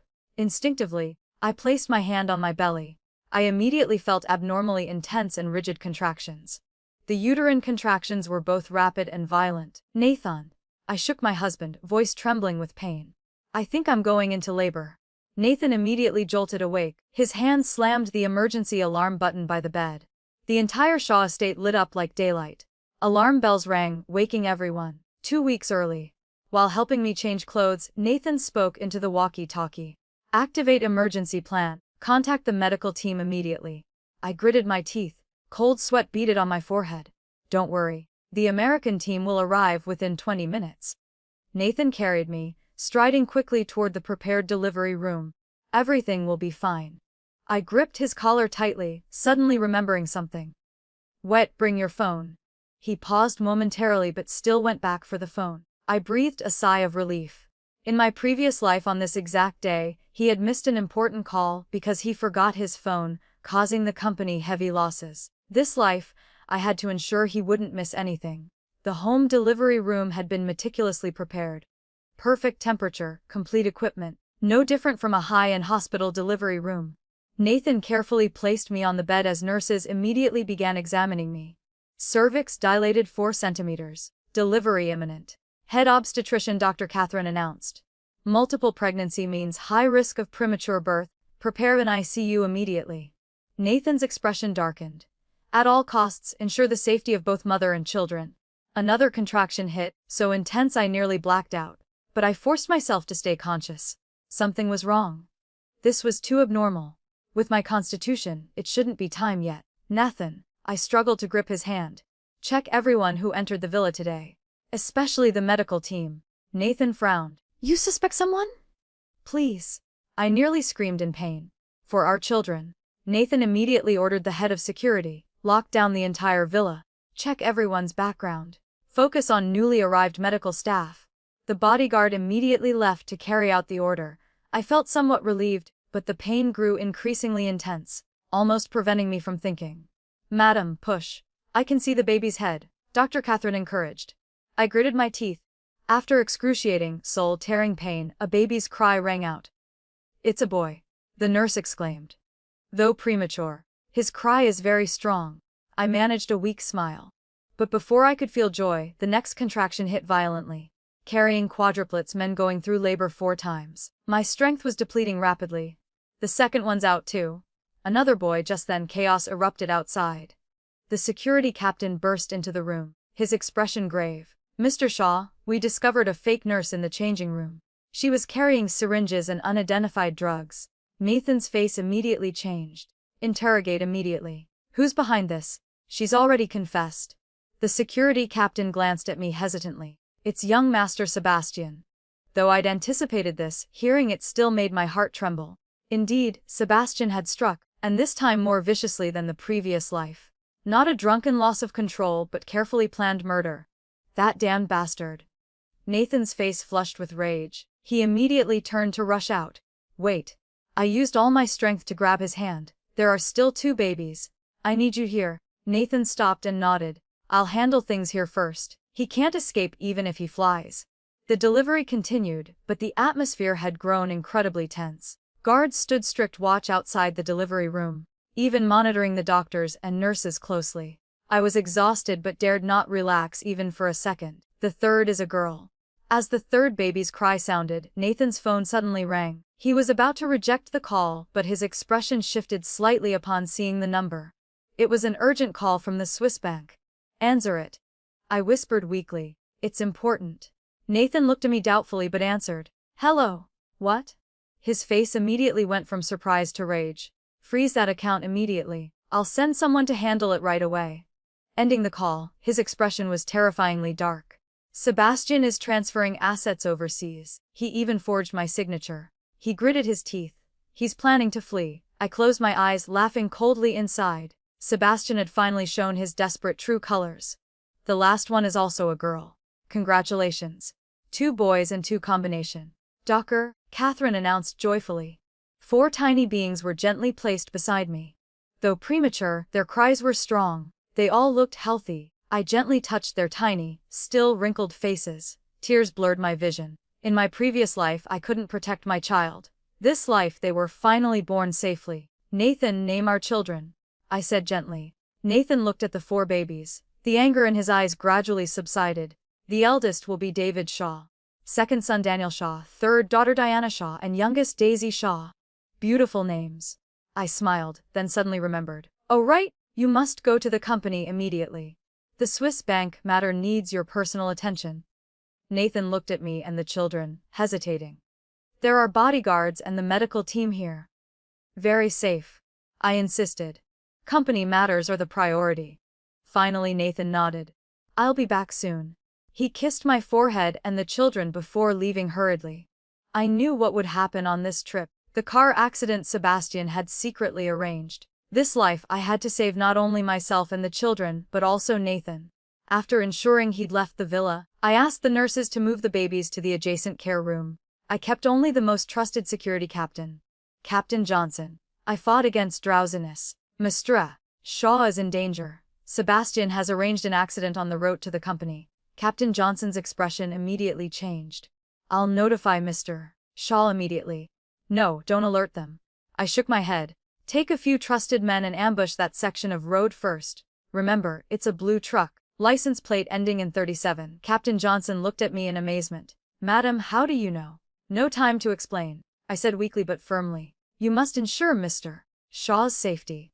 Catch the perpetrator and take them straight to the police. Don't give Sebastian any chance to escape." Captain Johnson immediately took orders and left. I breathed a sigh of relief, finally allowing myself to close my eyes briefly. When I woke, Nathan was sitting by the bed, his expression extremely cold. Seeing me open my eyes, Nathan immediately held my hand. You're awake. How are the children?" My voice was hoarse. "All fine, they're being monitored in incubators. But the doctor says they're in excellent condition." Nathan forced a smile. But the anger in his eyes couldn't be hidden. "Captain Johnson caught the truck driver. He confessed Sebastian ordered him." I pretended shock. "He wanted to kill you. Not just me." Nathan's voice was ice cold. "He planned to eliminate both of us today, then flee abroad with the transferred assets." I closed my eyes. Tears flowed silently. These tears were both real and false. For Sebastian's cruelty, and joy that my plan had succeeded. "Emma, I owe you my life." Nathan gripped my hand tightly. "If you hadn't reminded me to bring my phone." "Where's Sebastian?" I asked softly. "He fled, but he won't get far." Nathan laughed coldly. "I've frozen all his accounts and issued a citywide warrant. Even with wings he can't escape." I nodded without saying more. Sebastian's fate was sealed. 3 days later, I could struggle out of bed. My first priority was visiting the babies. In the neonatal care room, 4 tiny angels lay in incubators. Their little limbs occasionally wiggled, adorably melting my heart. "The babies are beautiful." Dr. Catherine stood beside me. "Though premature, their development indicators are excellent. If nothing goes wrong, they can leave the incubators in another week." I gently stroked the glass, feeling an unprecedented fierce protectiveness surge within. These 4 tiny lives were my motivation for revenge and hope for a new life. "Madam," Captain Johnson hurried over. "We have news about Sebastian." I followed him to the corridor. "Speak." "He was caught at the dock trying to flee to Southeast Asia." Captain Johnson lowered his voice. Mr. Shaw had him committed to a psychiatric hospital. He says he has antisocial personality disorder requiring mandatory treatment. I raised an eyebrow. Psychiatric hospital. This was beyond my expectations. But thinking carefully, it was crueler than prison. Someone who always thought himself normal, locked up with the insane. Subjected to daily therapeutic drugs. I asked. She filed for unilateral divorce yesterday. Took what she could and fled. Captain Johnson smiled contemptuously. Apparently she really was pregnant. But not Sebastian's child. I laughed softly. In my previous life, Sophia was Sebastian's white moonlight. This life, she became the final straw that broke him. Fate truly plays tricks. When I returned to the hospital room, Nathan was waiting with a folder. Emma, he said seriously, I've revised my will. From today you'll hold 45% of Shaw Corporation shares. Becoming the largest shareholder. I stared at him in shock. This is too much. It's what you deserve. Nathan held my hand. You not only brought the Shaw family's future but saved my life twice. He paused. As for Sebastian, his 2% shares have been revoked. From now on, he'll only receive basic living expenses from a trust fund. I leaned on his shoulder, hiding the cold light in my eyes. Sebastian, you're finally left with nothing. The psychiatric hospital will be your prison for the rest of your life. Just like I was trapped in a hopeless marriage and died miserably at your feet in my previous life. A week later, my children were discharged and brought back to the Shaw villa. Nathan hired 4 professional nannies to care for the babies around the clock. Meanwhile, I began gradually taking over Shaw Corporation's work. Sitting in the position that once belonged to Nathan, flipping through documents, my lips unconsciously curved upward. In my previous life, I was just a breeding tool to be used. This life I'd become the humman of an entire business empire. My phone buzzed with a message from the investigator. Target is on day 3 in the psychiatric hospital. Refusing to admit illness. Forcibly injected with sedatives. Special care arranged as requested. I replied. Continue monitoring. Report regularly. Putting down the phone, I walked to the floor-to-ceiling window, overlooking the city below. Sunlight shone through the glass, warm and brilliant. My 4 children slept peacefully in the nursery downstairs. Nathan obeyed me absolutely, while Sebastian lived worse than death in the psychiatric hospital. The taste of revenge was sweeter than I'd imagined. Madam. My secretary knocked and entered. Here's today's meeting minutes for your review. I took the documents and signed gently. Emma, the woman once deceived, used, and murdered, had now been reborn from fire like a proud phoenix. Oh right. I called to the departing secretary. Contact the person in charge of the fulfillment mother and baby brand. I want to discuss cooperation. The secretary nodded and left. This was a new mother and baby brand I'd invested in. The brand name was a play on my name and Nathan's, also symbolizing my new life. A fulfilled life, a fulfilled revenge. That evening, I held my youngest daughter Daisy strolling in the garden. Nathan approached, gently embracing my shoulders. Not tired. I smiled. Just seeing the little ones makes all fatigue disappear. Nathan kissed my hair lightly. Thank you, Emma. Thank you for giving me all this. I leaned into his embrace, watching the sunset descend. Golden twilight painting the entire Shaw estate. 4 children, a husband who loved me wholeheartedly. Power and wealth in my hands. All of this was deserved compensation for the blood and tears of my previous life. Sebastian, in that psychiatric hospital, do you ever regret that kick from years ago? Unfortunately, your regret came too late. The baby's 100-day celebration was held at the Shaw Villa. Nearly all business elites and celebrities attended. I wore a custom champagne-colored evening gown, standing at the center of the banquet hall accepting congratulations one by one. My stomach had returned to its slim shape, even more toned than before pregnancy thanks to strict daily postpartum exercise. Congratulations, Director Parker. All 4 babies are so healthy and beautiful, truly blessed. A jewelry industry female CEO gripped my hand enthusiastically. We've just launched a line for infants, specially prepared a set for each of the 4 babies. I smiled in thanks. My gaze drifted to where Nathan was holding baby Daisy not far away. His eyes overflowed with pride he couldn't hide. Having children at 45 was rare enough, but having 4 healthy ones at once was indeed miraculous. He'd become a legend among his peers. In another corner of the banquet hall, 4 nannies each held a baby. Surrounded by guests eager to give their blessings, I approached, gently caressing each small face. Eldest son David slept soundly. Second son Daniel opened round eyes looking around curiously. Diana and Daisy, the youngest twin girls, were both awake but didn't cry or fuss. Angelic in their behavior. "Madam, you have a phone call." Butler James approached with a phone. Since being caught embezzling, he'd become much more respectful. The other end was the private investigator. "Mrs. Parker, Sebastian was released from the psychiatric hospital yesterday." I raised an eyebrow. "Oh, why?" The diagnosis said his condition had stabilized. Plus, Sophia left him some money during the divorce which he used for bail. The investigator hesitated. But right after release, he was followed by various people. Ooh, some young masters he'd bullied before. The investigator's voice held schadenfreude. Heard he was forced to drink until his stomach bled at a bar last night. This morning he was chased by loan sharks for debts. He's now hiding in a small motel on the east side of town. I smiled slightly. Continue monitoring. Report anything immediately. Hanging up, I surveyed the brilliantly lit banquet hall filled with laughter. 3 months ago, Sebastian was still the Shaw family's young master with limitless power. Now he was just a cornered dog everyone wanted to kick. Karma truly never fails. Nathan approached with baby Daisy handing me a folder. Lawyer Chu brought the share transfer agreement. You just need to sign. I opened the folder. 45% of Shaw Corporation's shares officially transferred to my name. This meant I was not only the corporation's largest shareholder, but had become the true mistress of the Shaw family legally. Thank you. After signing, I looked up to meet Nathan's gentle gaze. This life he'd truly given me everything I'd ever desired. Status, wealth, children, and respect. Oh right, Nathan lowered his voice. Sebastian's been released. I pretended surprise. Really? What did the doctor say? They said he's no longer aggressive and can reintegrate into society. Nathan laughed coldly.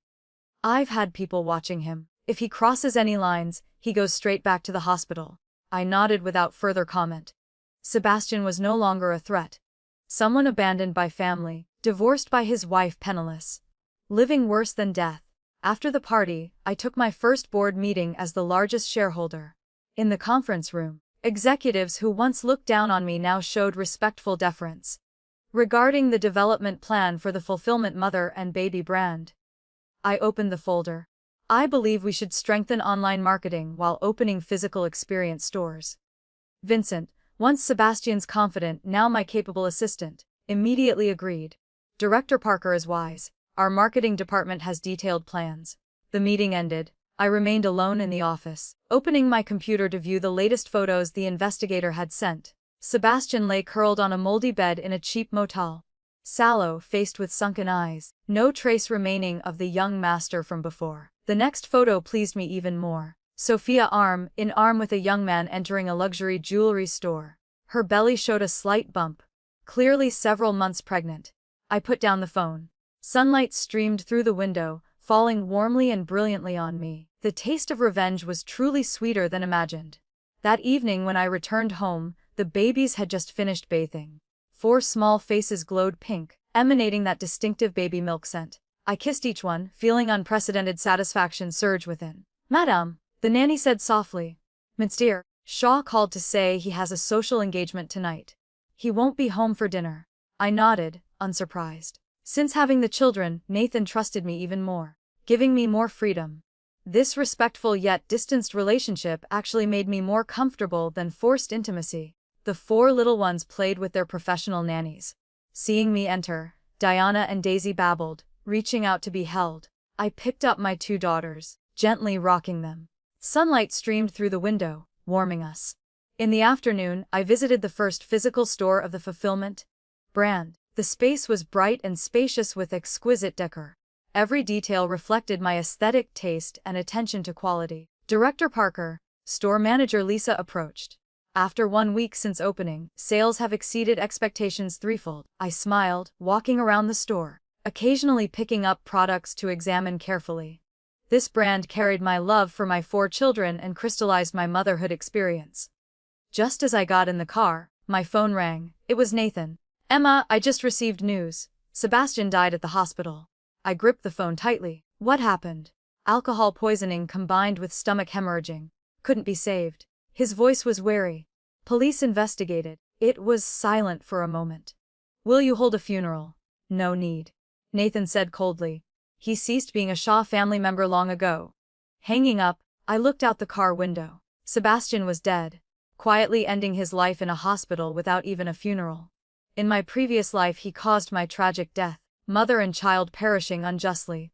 This life he lived in isolation, dying unmourned, the wheel of karma turning, retribution never failing. That evening, Nathan came home unusually early, carrying a bottle of wine. Have a drink. He shook the bottle. We should celebrate. I raised an eyebrow. Celebrating new life. He poured wine into 2 glasses, handing me one. Sebastian is dead. Our children are healthy, business thriving. Isn't that worth celebrating? I took the glass and clinked it lightly. Very worth celebrating. After a few drinks, Nathan's gaze grew gentler. Emma, thank you for everything. I just smiled without speaking. He would never know my initial motive for marrying him was revenge. But at this moment, I was truly grateful to Nathan for giving me a new life. Oh, by the way, Nathan suddenly said, I want to give you more responsibilities. You have business acumen, much better than my old subordinates. I raised an eyebrow. Aren't you afraid I'll usurp power? Would you? He asked back, a difficult light flashing in his eyes. We looked at each other for seconds, then laughed together. He knew my capabilities clearly, and I understood his limits. Such tacit understanding was more solid than love. Then, I raised my glass. To pleasant cooperation. Late at night, I stood by the bedroom window, gazing at moonlight spreading over the Shaw estate. In my previous life, this place was my hell. This life, it was my kingdom. 4 children, absolute power, massive wealth. I had everything. I gently placed my hand on my stomach where 4 tiny lives once grew. Though now flat, it would forever bear the mark of motherhood. Looking back at Nathan sleeping soundly on the bed, I smiled softly. This life, I'd lived exactly as I wished. Strong, independent, untouchable. Perfect revenge. Perfect life. Early morning, I woke to find Nathan had already left. On the nightstand was a note. Emergency board meeting. We'll explain later. Love, Nathan. I dressed and went downstairs where the 4 children were already awake, being fed by their nannies. David and Daniel were particularly energetic, while Diana and Daisy remained calm and observant. Good morning, my darlings, I cooed, kissing each tiny forehead. Hannah approached with my orange juice. Madam, Mr. Lee is waiting in your office. He says it's urgent. Vincent. What could he want now? In my office, Vincent stood nervously by the window. Seeing me enter, he immediately bowed. Director Parker, forgive the early intrusion. What is it, Vincent? I sat behind my desk, maintaining professional distance. It's about the Torres family. He pulled out a folder. They're facing bankruptcy, bad investments and, well, Sophia's scandal didn't help. I flipped through the documents, hiding my satisfaction. The mighty Torres family, reduced to nothing. And you're telling me this because they're seeking a buyer for their assets. I thought Shaw Corporation might be interested. Vincent's eyes gleamed with barely concealed greed. The price would be favorable. I leaned back, considering. Buying out the Torres family would be the ultimate humiliation for Sophia. Prepare a comprehensive report. I'll review it with the board. As Vincent left, I couldn't help but smile. Even in ruin, my enemies provided opportunities. My phone buzzed with a text from Nathan. Sebastian's death certificate just arrived. One last detail to handle. I knew what this meant. The final erasure of Sebastian from the Shaw family records. That afternoon, I visited the Shaw private cemetery with Nathan. We stood before the family plot where generations of Shaw heirs lay buried. He won't be buried here, Nathan said quietly. No marker, no memorial. I squeezed his hand. Are you okay with that? He stopped being my son the moment he tried to kill you and our children. His voice was firm. The Shaw family line continues through David and Daniel. That's all that matters. We stood in silence for a moment before turning to leave. As we walked away, I felt the last weight of my previous life lift from my shoulders. Later that evening, I sat in the nursery watching the babies sleep. 4 perfect little souls, untouched by the darkness that had preceded them. Diana stirred, opening her eyes to look directly at me. In that moment I saw myself. Strong, determined, unbreakable. You'll never know weakness. I whispered to her. None of you will. The door opened softly and Nathan entered. Can't just thinking. I replied as he sat beside me. About how different everything is. A year ago, I was preparing to marry Sebastian. Now you're the most powerful woman in the city. He finished. My partner, The mother of my children, my salvation. I looked at him curiously. He smiled sadly. I was dying, Emma. Not physically, but inside. Watching Sebastian destroy himself. Knowing the family line would end, you saved me from that despair. We saved each other? I corrected. That's what partners do. The next morning brought unexpected news. Sophia had been arrested trying to leave the country with stolen funds from her family's accounts. The scandal exploded across social media. Former socialite falls from grace. I read aloud from my tablet during breakfast. Sophia, once engaged to Shaw, heir, arrested for embezzlement. Nathan barely glanced up from his coffee. The Torres family lawyer called. They're desperate to sell now. The price has dropped another 20%. How convenient, I murmured. Should we buy? Your decision, he said simply. You're the largest shareholder. I set down my tablet. Let's wait another week. They'll be even more desperate. He chuckled. You're ruthless. I love it. After breakfast, I headed to Shaw Corporation headquarters. My arrival caused the usual stir. Employees bowing, executives scrambling to look busy. In the elevator, I overheard two junior staff whispering. Did you hear about the ex-young master? Died in some cheap hospital. Shh, don't talk about him. Director Parker doesn't like it. I heard she's expanding into tech investments now. My friend at Morgan Stanley says she's brilliant. I smiled to myself. Let them talk. Fear and respect were useful tools. In my office, I found a gift basket on my desk with a card. Congratulations on the babies. May they inherit your strength. An admirer. No signature, but the handwriting looked familiar. I made a mental note to have security check the footage. The morning flew by in meetings. The acquisition of a tech startup. Expansion into European markets. Restructuring of the board. With each decision, I felt my power solidify. Vincent presented the Torres portfolio in detail. Their assets were considerable. Real estate, manufacturing, retail chains. All could be had for a fraction of their worth. Do it, I decided, but through a subsidiary. I don't want the Shaw name directly connected. Understood. Vincent nodded. There's one more thing. Sophia is seeking bail. Her lawyer contacted me. They're willing to trade information for our support. What kind of information? About Sebastian's other activities. Apparently, he had offshore accounts we didn't know about. I considered this. Get the information first. Then we'll see about bail. As Vincent left, I turned to stare out at the city skyline. From this height, I could see the hospital where Sebastian died. The courthouse where Sophia awaited trial. The cemetery where he'd never rest. My phone rang, Nathan calling. The board approved your expansion proposal unanimously, he said. Also, I'm taking the children to the park this afternoon. Join us? I'll try, I promised. Emma, his voice softened. I know what today is. I froze. Today was the Anavius life, the day Sebastian killed me and our unborn child. I'm fine, I said quietly. That was another life. Still, take care of yourself. After hanging up, I sat alone in my office, allowing myself a moment of reflection.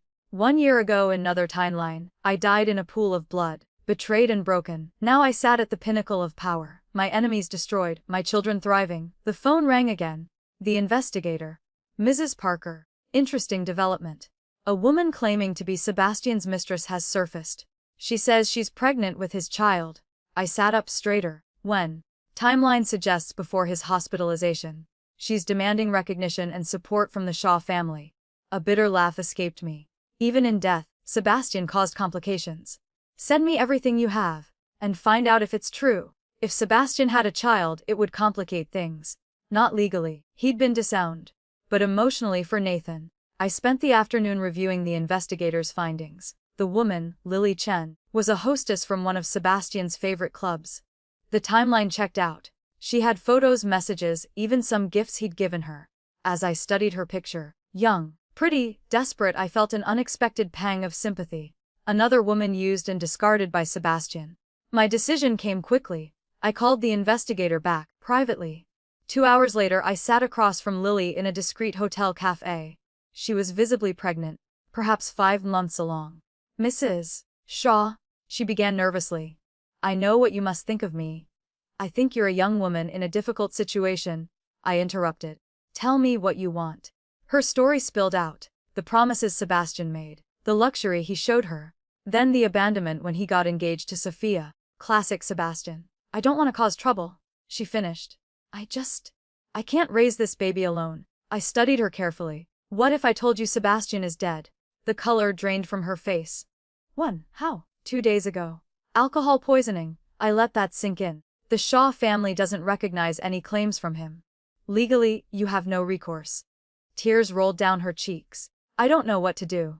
I made a decision that surprised even me. I'll make you an offer. A trust fund for the child's education and upbringing. In exchange, you sign away any claims to the Shaw name or fortune. The child grows up knowing nothing about Sebastian or this family.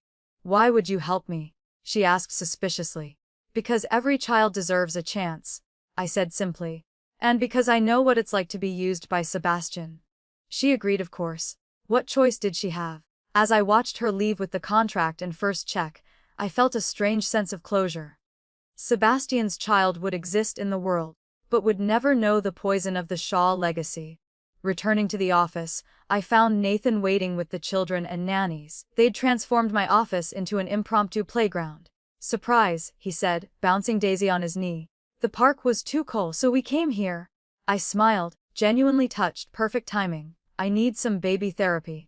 As I held David and Daniel, watching Diana play with her toy, I made my decision about Lily. Nathan didn't need to know. Some secrets were worth keeping. The rest of the afternoon passed in blissful normalcy. Playing with the children, reviewing quarterly reports while they napped. Nathan stealing kisses between meetings. As evening approached, Nathan gathered the children. Let's go home. I checked my calendar, confused.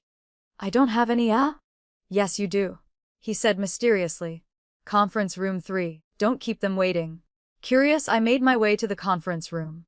Inside, I found the entire board of directors assembled. Champagne glasses raised. Congratulations, Director Parker. The senior board member announced. The board has unanimously approved your appointment as CEO of Shaw Corporation. Effective immediately. I stood frozen as they applauded. Nathan appeared beside me, grinning. You didn't think I'd remain CEO forever, did you? It's your company now, Emma, you've earned it. But, you built this company, I protested. And you saved it, he countered. From bad investments. From Sebastian's schemes. Shaw Corporation needs you. As I accepted congratulations from board members, my mind raced. CEO of Shaw Corporation, the ultimate position of power. In my previous life I'd been nothing but a broodmare. Now I stood at the helm of a multi-billion-dollar empire. The celebration continued, but I slipped away to my new CEO office. Larger, more imposing, with a view of the entire city. Nathan found me there, staring out at the lights below. No, I said slowly. It feels right, like everything has led to this moment. He wrapped his arms around me from behind. I'll still be here, chairman of the board, your advisor whenever you need, but this is your time now. Our time? I corrected. We're partners, remember? As we stood there, the city lights twinkling below, I thought about the journey. From victim to victor. From pawn to queen. The ultimate revenge wasn't just destroying my enemies. It was rising so high they became insignificant specks below. My phone buzzed with messages. Congratulations. Interview requests. Business proposals. The world wanted to know about Emma Parker Shaw. The woman who conquered the Shaw Empire. Let them wonder. Let them speculate. They'd never know the full truth. The rebirth. The revenge. The careful orchestration of every move. All they needed to know was that I'd won. Shall we go home? Nathan asked. The children will be getting fussy. In a moment, I said, savoring this victory. Just one more moment. As the sun set over my city, yes, my city now, I smiled. Perfect life. Perfect ending. Except, this wasn't an ending. It was just the beginning. 3 months later, I stood before Shaw Corporation's annual shareholders meeting, presenting record-breaking profits. The acquisition of Torres Industries alone had yielded a 40% return. Ladies and gentlemen, I announced, Shaw Corporation is entering a new era of expansion. Our mother and baby brand fulfillment is now international. Our tech investments have tripled. And today, I'm announcing our latest venture, Shaw Charitable Foundation. The foundation was my particular pride. It would support women and children in difficult circumstances. Women like I had been. Children like Sebastian's unknown heir. After the meeting, a familiar face approached. Dr. Lee from Harmony Hospital. Director Shaw, he bowed deeply. I wanted to thank you personally. The new children's wing you funded has saved dozens of premature babies already. Just keeping a promise, I said, thinking of my own 4 miracles. As the day wound down, I returned to my office to find an unexpected visitor. Sophia's mother. She looked haggard, aged 10 years in the past few months. Emma, she began, swallowing her pride. I've come to apologize. And to beg. Begging doesn't suit you, Mrs. I said coolly. What do you want? Mercy, she said simply. Sophia is looking at 10 years in prison. The lawyer says with your influence. My influence, I mused. The same influence you scorned when I was just Sebastian's fiancé, she flinched. I was wrong, please. She's my only daughter. I let her squirm for a moment. I'll consider it. But Sophia testifies about everything. Sebastian's crimes, the offshore accounts, all of it, anything, she agreed desperately. As she left, I felt another piece of the past slot into place. Even my enemies now came to me for salvation. That evening, I arrived home to chaos. David had learned to walk and was terrorizing his siblings. Daniel followed close behind, while Diana and Daisy watched with identical expressions of disdain. Mama. They caroused, reaching for me. How are my little emperors and empresses? I laughed, scooping them up. Nathan appeared, looking frazzled. They've been particularly energetic today. I may have made a tactical error giving them sugar. You didn't, I groaned. Ice cream, he admitted. They looked at me with those eyes, softy, I accused, but kissed him anyway. As we wrangled the children for bedtime, I marveled at the domesticity of it. The feared CEO of Shaw Corporation, reduced to singing lullabies and changing diapers. Later, with the children finally asleep, Nathan and I retreated to our study. He poured wine while I reviewed the day's reports. Lily had the baby, I mentioned casually. A boy, healthy. Nathan's hand paused. Sebastian's. Yes. I've been monitoring the situation. I met his eyes. I set up a trust. Anonymous. The child will be provided for but will never know about us. He was quiet for a long moment. You're more generous than I would be. Every child deserves a chance. I repeated my earlier words. Besides, he's your grandson. Even if we never acknowledge it. Nathan set down his wine and pulled me close. Have I told you today that you're remarkable? Several times. I smiled, hearing it. What's next for the great Emma Shaw? He asked. World domination. Tempting. I laughed. But I think I'll settle for raising our children and running our empire. Our empire, he repeated. I liked the sound of that.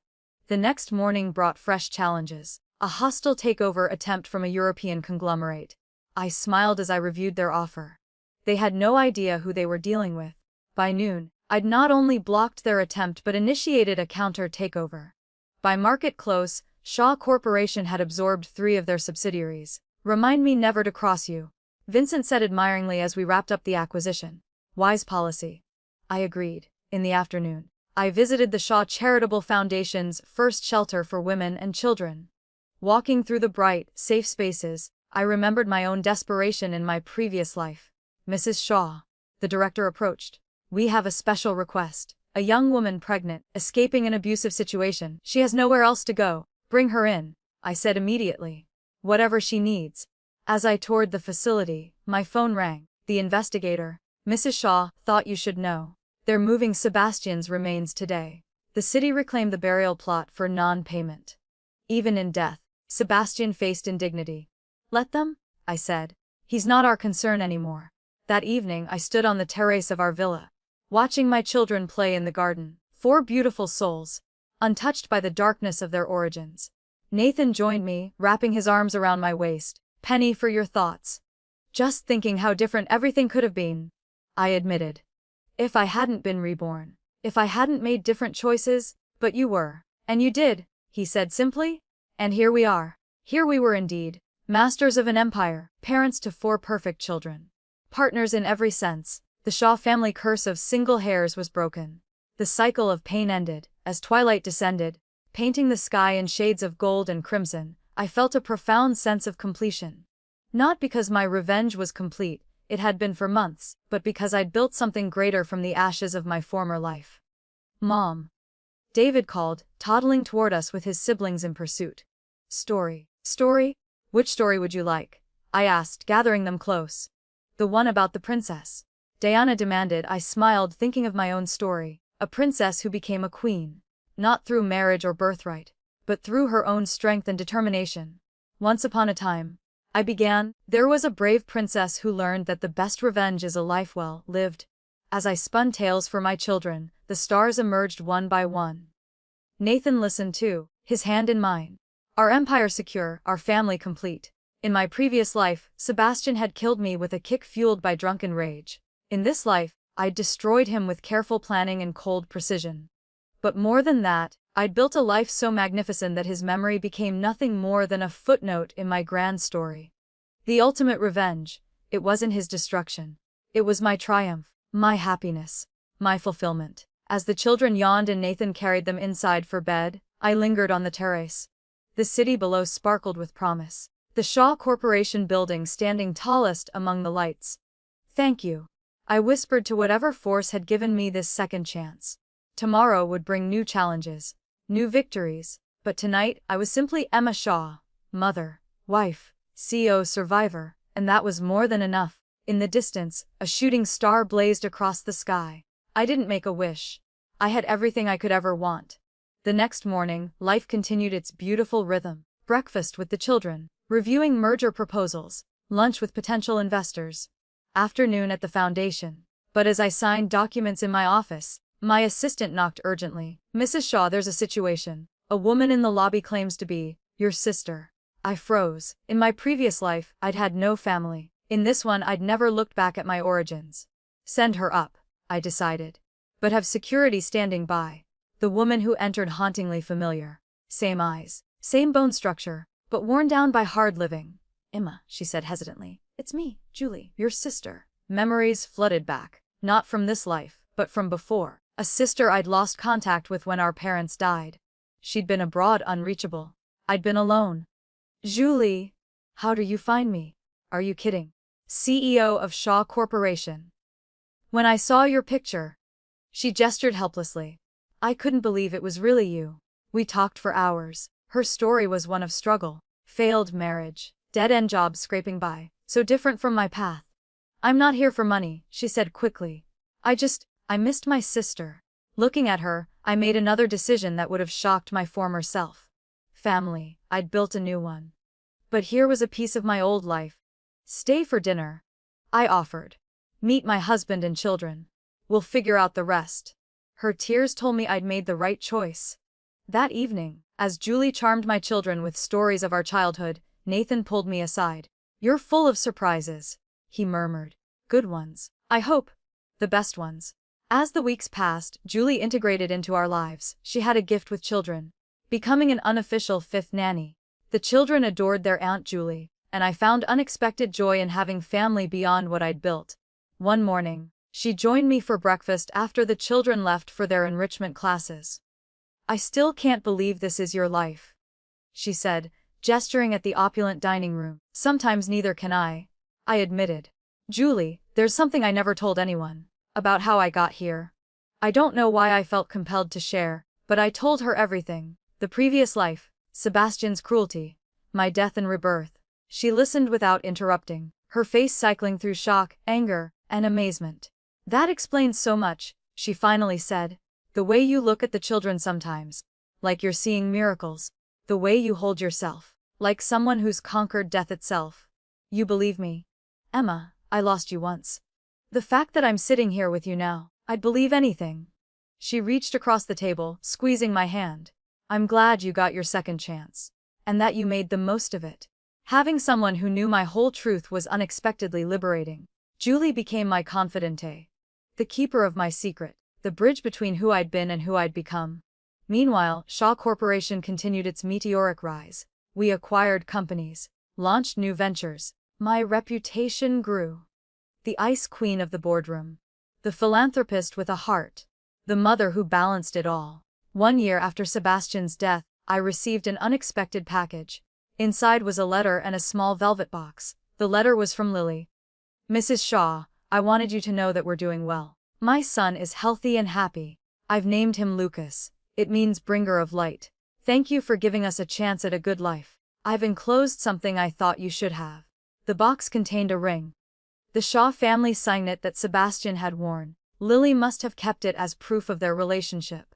Now she was returning it. Closing that chapter. I held the ring up to the light. Such a small thing to represent such a twisted legacy. Making a decision, I walked to my office balcony and hurled it into the wind. Let the city swallow it. The past had no power here. That evening, as Nathan and I tucked the children into bed, Diana asked an unexpected question. Mommy, why don't we have grandparents like our friends? I exchanged a look with Nathan. We'd known this day would come. Your grandfather passed away before you were born, Nathan said carefully. And your grandmother? She's been gone a long time. What about our uncle? Daniel piped up. Sarah said everyone has uncles. Not everyone, sweetheart, I said gently. Families come in all shapes and sizes. We have each other, and Aunt Julie. And that's what matters. They accepted this with the easy faith of children. But I knew harder questions would come as they grew. Someday, they might learn about Sebastian. When they did, I'd tell them a carefully edited truth. That sometimes people lose their way, and the best we can do is choose a different path. Later, Nathan and I sat by the fireplace, watching flames dance. Do you ever regret it? He asked suddenly. The path we took. No, every hesitation. Every choice led us here. Even the painful ones. Especially Sebastian. I turned to face him. Without him, I never would have married you. Never would have had our children. Never would have become who I am. Then here's to poor choices leading to perfect outcomes. Nathan raised his glass. We toasted, the fire crackling between us, our children safe upstairs, our empire secure. In the end, the sweetest revenge wasn't destruction. It was transformation. I'd taken the worst moment of my life and alchemized it into gold. As the months turned to years, life settled into a beautiful rhythm. The children grew from toddlers to preschoolers, each developing distinct personalities. David, the leader, always first to try new things. Daniel, the peacemaker, gentle and thoughtful. Diana, the strategist, watching and planning before acting. Daisy, the free spirit, dancing through life with infectious joy. Shaw Corporation expanded globally. We were no longer just a business empire but a force for change. The fulfillment brand became synonymous with quality and care. The charitable foundation touched thousands of lives. One spring morning, I stood in my office reviewing plans for our newest venture, a medical research facility focused on fertility treatments, helping women who, like my former self, struggled with conception. Oppressive, a voice said from the doorway. I turned to find Dr. Catherine, the obstetrician who'd delivered my quadruplets. Dr. Catherine, what brings you here? Your husband invited me, said you might need a medical director for your new facility. She smiled. I've been following your work. What you've built is remarkable. I had good motivations, I said simply. As we discussed the facility, my mind wandered to all the women who would benefit. Women trapped in marriages like mine had been. Women desperate for children. Women who needed hope. The irony wasn't lost on me. Sebastian had married me for my fertility. Now I was using my power to help others overcome their struggles with the very thing that had once made me valuable to him. That afternoon, I visited the cemetery where Nathan's parents were buried. I brought flowers as I did every month. Not for them, I'd never known them. But for the woman I'd been. Your son is happy, I told the headstones. Your grandchildren are perfect, the family line is secure. I never mentioned Sebastian. Some names didn't deserve to be spoken in sacred places. As I returned to my car, my phone rang. Julie, breathless with excitement. You'll never guess. I've been accepted to university. The program you recommended. That's wonderful. I'd encouraged her to pursue her education, offering to cover the costs. I'm so proud of you. None of this would have happened without you, she said, emotional. You saved my life, Em. We saved each other, I corrected. And it was true. Julie had given me something I hadn't known I needed. A connection to who I'd been before all of this. A reminder that Emma had existed before becoming Emma Shaw. That evening, our family gathered for dinner. Nathan had cooked, a rare treat that usually resulted in cheerful chaos. The children chattered about their day. Julie shared her university news, and I sat back, absorbing it all. This was what victory looked like. Not the boardroom triumphs or the wealth or the power. But this, children's laughter, shared joy in small victories. Mommy? Daisy tugged at my sleeve. Are you happy? Such a simple question from a 4-year-old, but it cut straight to the heart of everything. Yes, sweetheart, I said, meaning it completely. Mommy is very happy. As if to test that happiness, my phone buzzed. A message from the investigator I still retained. Lucas Chen spotted at pediatric hospital. Appears ill. Mother requesting assistance. Without hesitation, I typed back, Cover all medical expenses. Anonymously, report back on his condition. Because this was who I was now. Not the victim who'd died on a blood-soaked carpet. Not the vengeful phoenix who'd risen from those ashes. But a woman who understood that true power meant the ability to show mercy, even to the innocent connected to your enemies. The children ran off to play. Julie helped Nathan with dishes. And I stepped onto the terrace. The city sprawled before me, lights beginning to twinkle in the gathering dusk. Somewhere out there, Lucas would receive the treatment he needed. Somewhere, women were finding shelter in our foundation. Somewhere, families were building better lives because of opportunities we'd created. And here, in this villa that had once been my prison, I stood free. The Shaw family curse was broken. 4 heirs thrived where once only single sons survived. The empire was stronger than ever. The future gleamed with infinite possibility. You did it, I whispered to my former self. You really did it. A warm hand touched my shoulder. Nathan, always knowing when I needed him. Come inside, he said gently. The children want their bedtime story. I took his hand, allowing him to lead me back to our life. Our beautiful, hard-won, perfect life. As I gathered my children close, beginning another tale of brave princesses and conquered kingdoms, I smiled. Because the best revenge story ever told wasn't about destruction or downfall. It was about a woman who refused to stay dead. Who turned her pain into power. Who built an empire from the ashes of her suffering. It was about me. And it was only the beginning. Years passed. The children grew. Shaw Corporation became a global powerhouse. The foundation saved countless lives. And through it all, I remained vigilant. Not out of fear, but out of wisdom. I'd learned that happiness must be protected. That victory must be maintained. That even in triumph, one must never forget the lessons of defeat. On the 10th anniversary of my rebirth, I stood once again in my CEO office. The city had changed. New buildings reached toward the sky. But my view remained unobstructed. I was still on top. A knock at the door. Come in. My eldest son David entered. 16 now, tall and strong like his father. But with my strategic mind. Mom, I finished the analysis you asked for on the Singapore expansion. I smiled. Already grooming the next generation. Excellent. Let's review it together. As we worked side by side, I thought about legacy. Not just wealth or power. But values. Strength, the knowledge that with determination and cunning, one could rewrite their own story. Mom? David said suddenly. Were things always this good? I looked at my son. So innocent of the darkness that had preceded his existence. No, I said honestly. They weren't, but that's what makes them precious now. He nodded, not fully understanding. Someday, perhaps, I'd tell him more. About the woman who died, and the woman who'd risen. About revenges served warm. But not today. Today was for building. For growing. For living. As the sun set over my empire, I smiled. Emma was dead. Long live Emma Shaw. The night deepened. The children slept peacefully. Nathan held my hand as we stood together, looking out at our empire. From death to rebirth. From victim to victor. From nothing to everything. True revenge isn't destroying those who wronged you, but building a life so magnificent that their actions become irrelevant.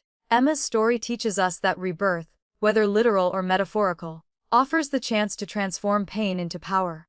The greatest victory lies not in watching enemies fall, but in rising so high that their hatred can no longer reach you.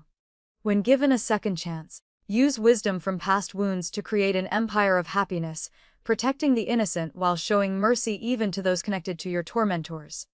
My story was complete, yet somehow, I knew the best chapters were still to come. True revenge isn't found in the destruction of those who wronged us, but in building a life so magnificent that their betrayal becomes the catalyst for our transformation. Emma's journey teaches us that when life offers a second chance, whether through rebirth or simply a new beginning, we must use the wisdom gained from our wounds to forge an empire of happiness. The greatest victory isn't watching your enemies fall, but rising so high that their hatred can no longer touch you. Power without mercy breeds more victims, but power wielded with wisdom can break generational curses. Her story reminds us that the sweetest revenge is a life well lived, where even the innocent connected to our tormentors receive compassion, proving that we've truly transcended our pain.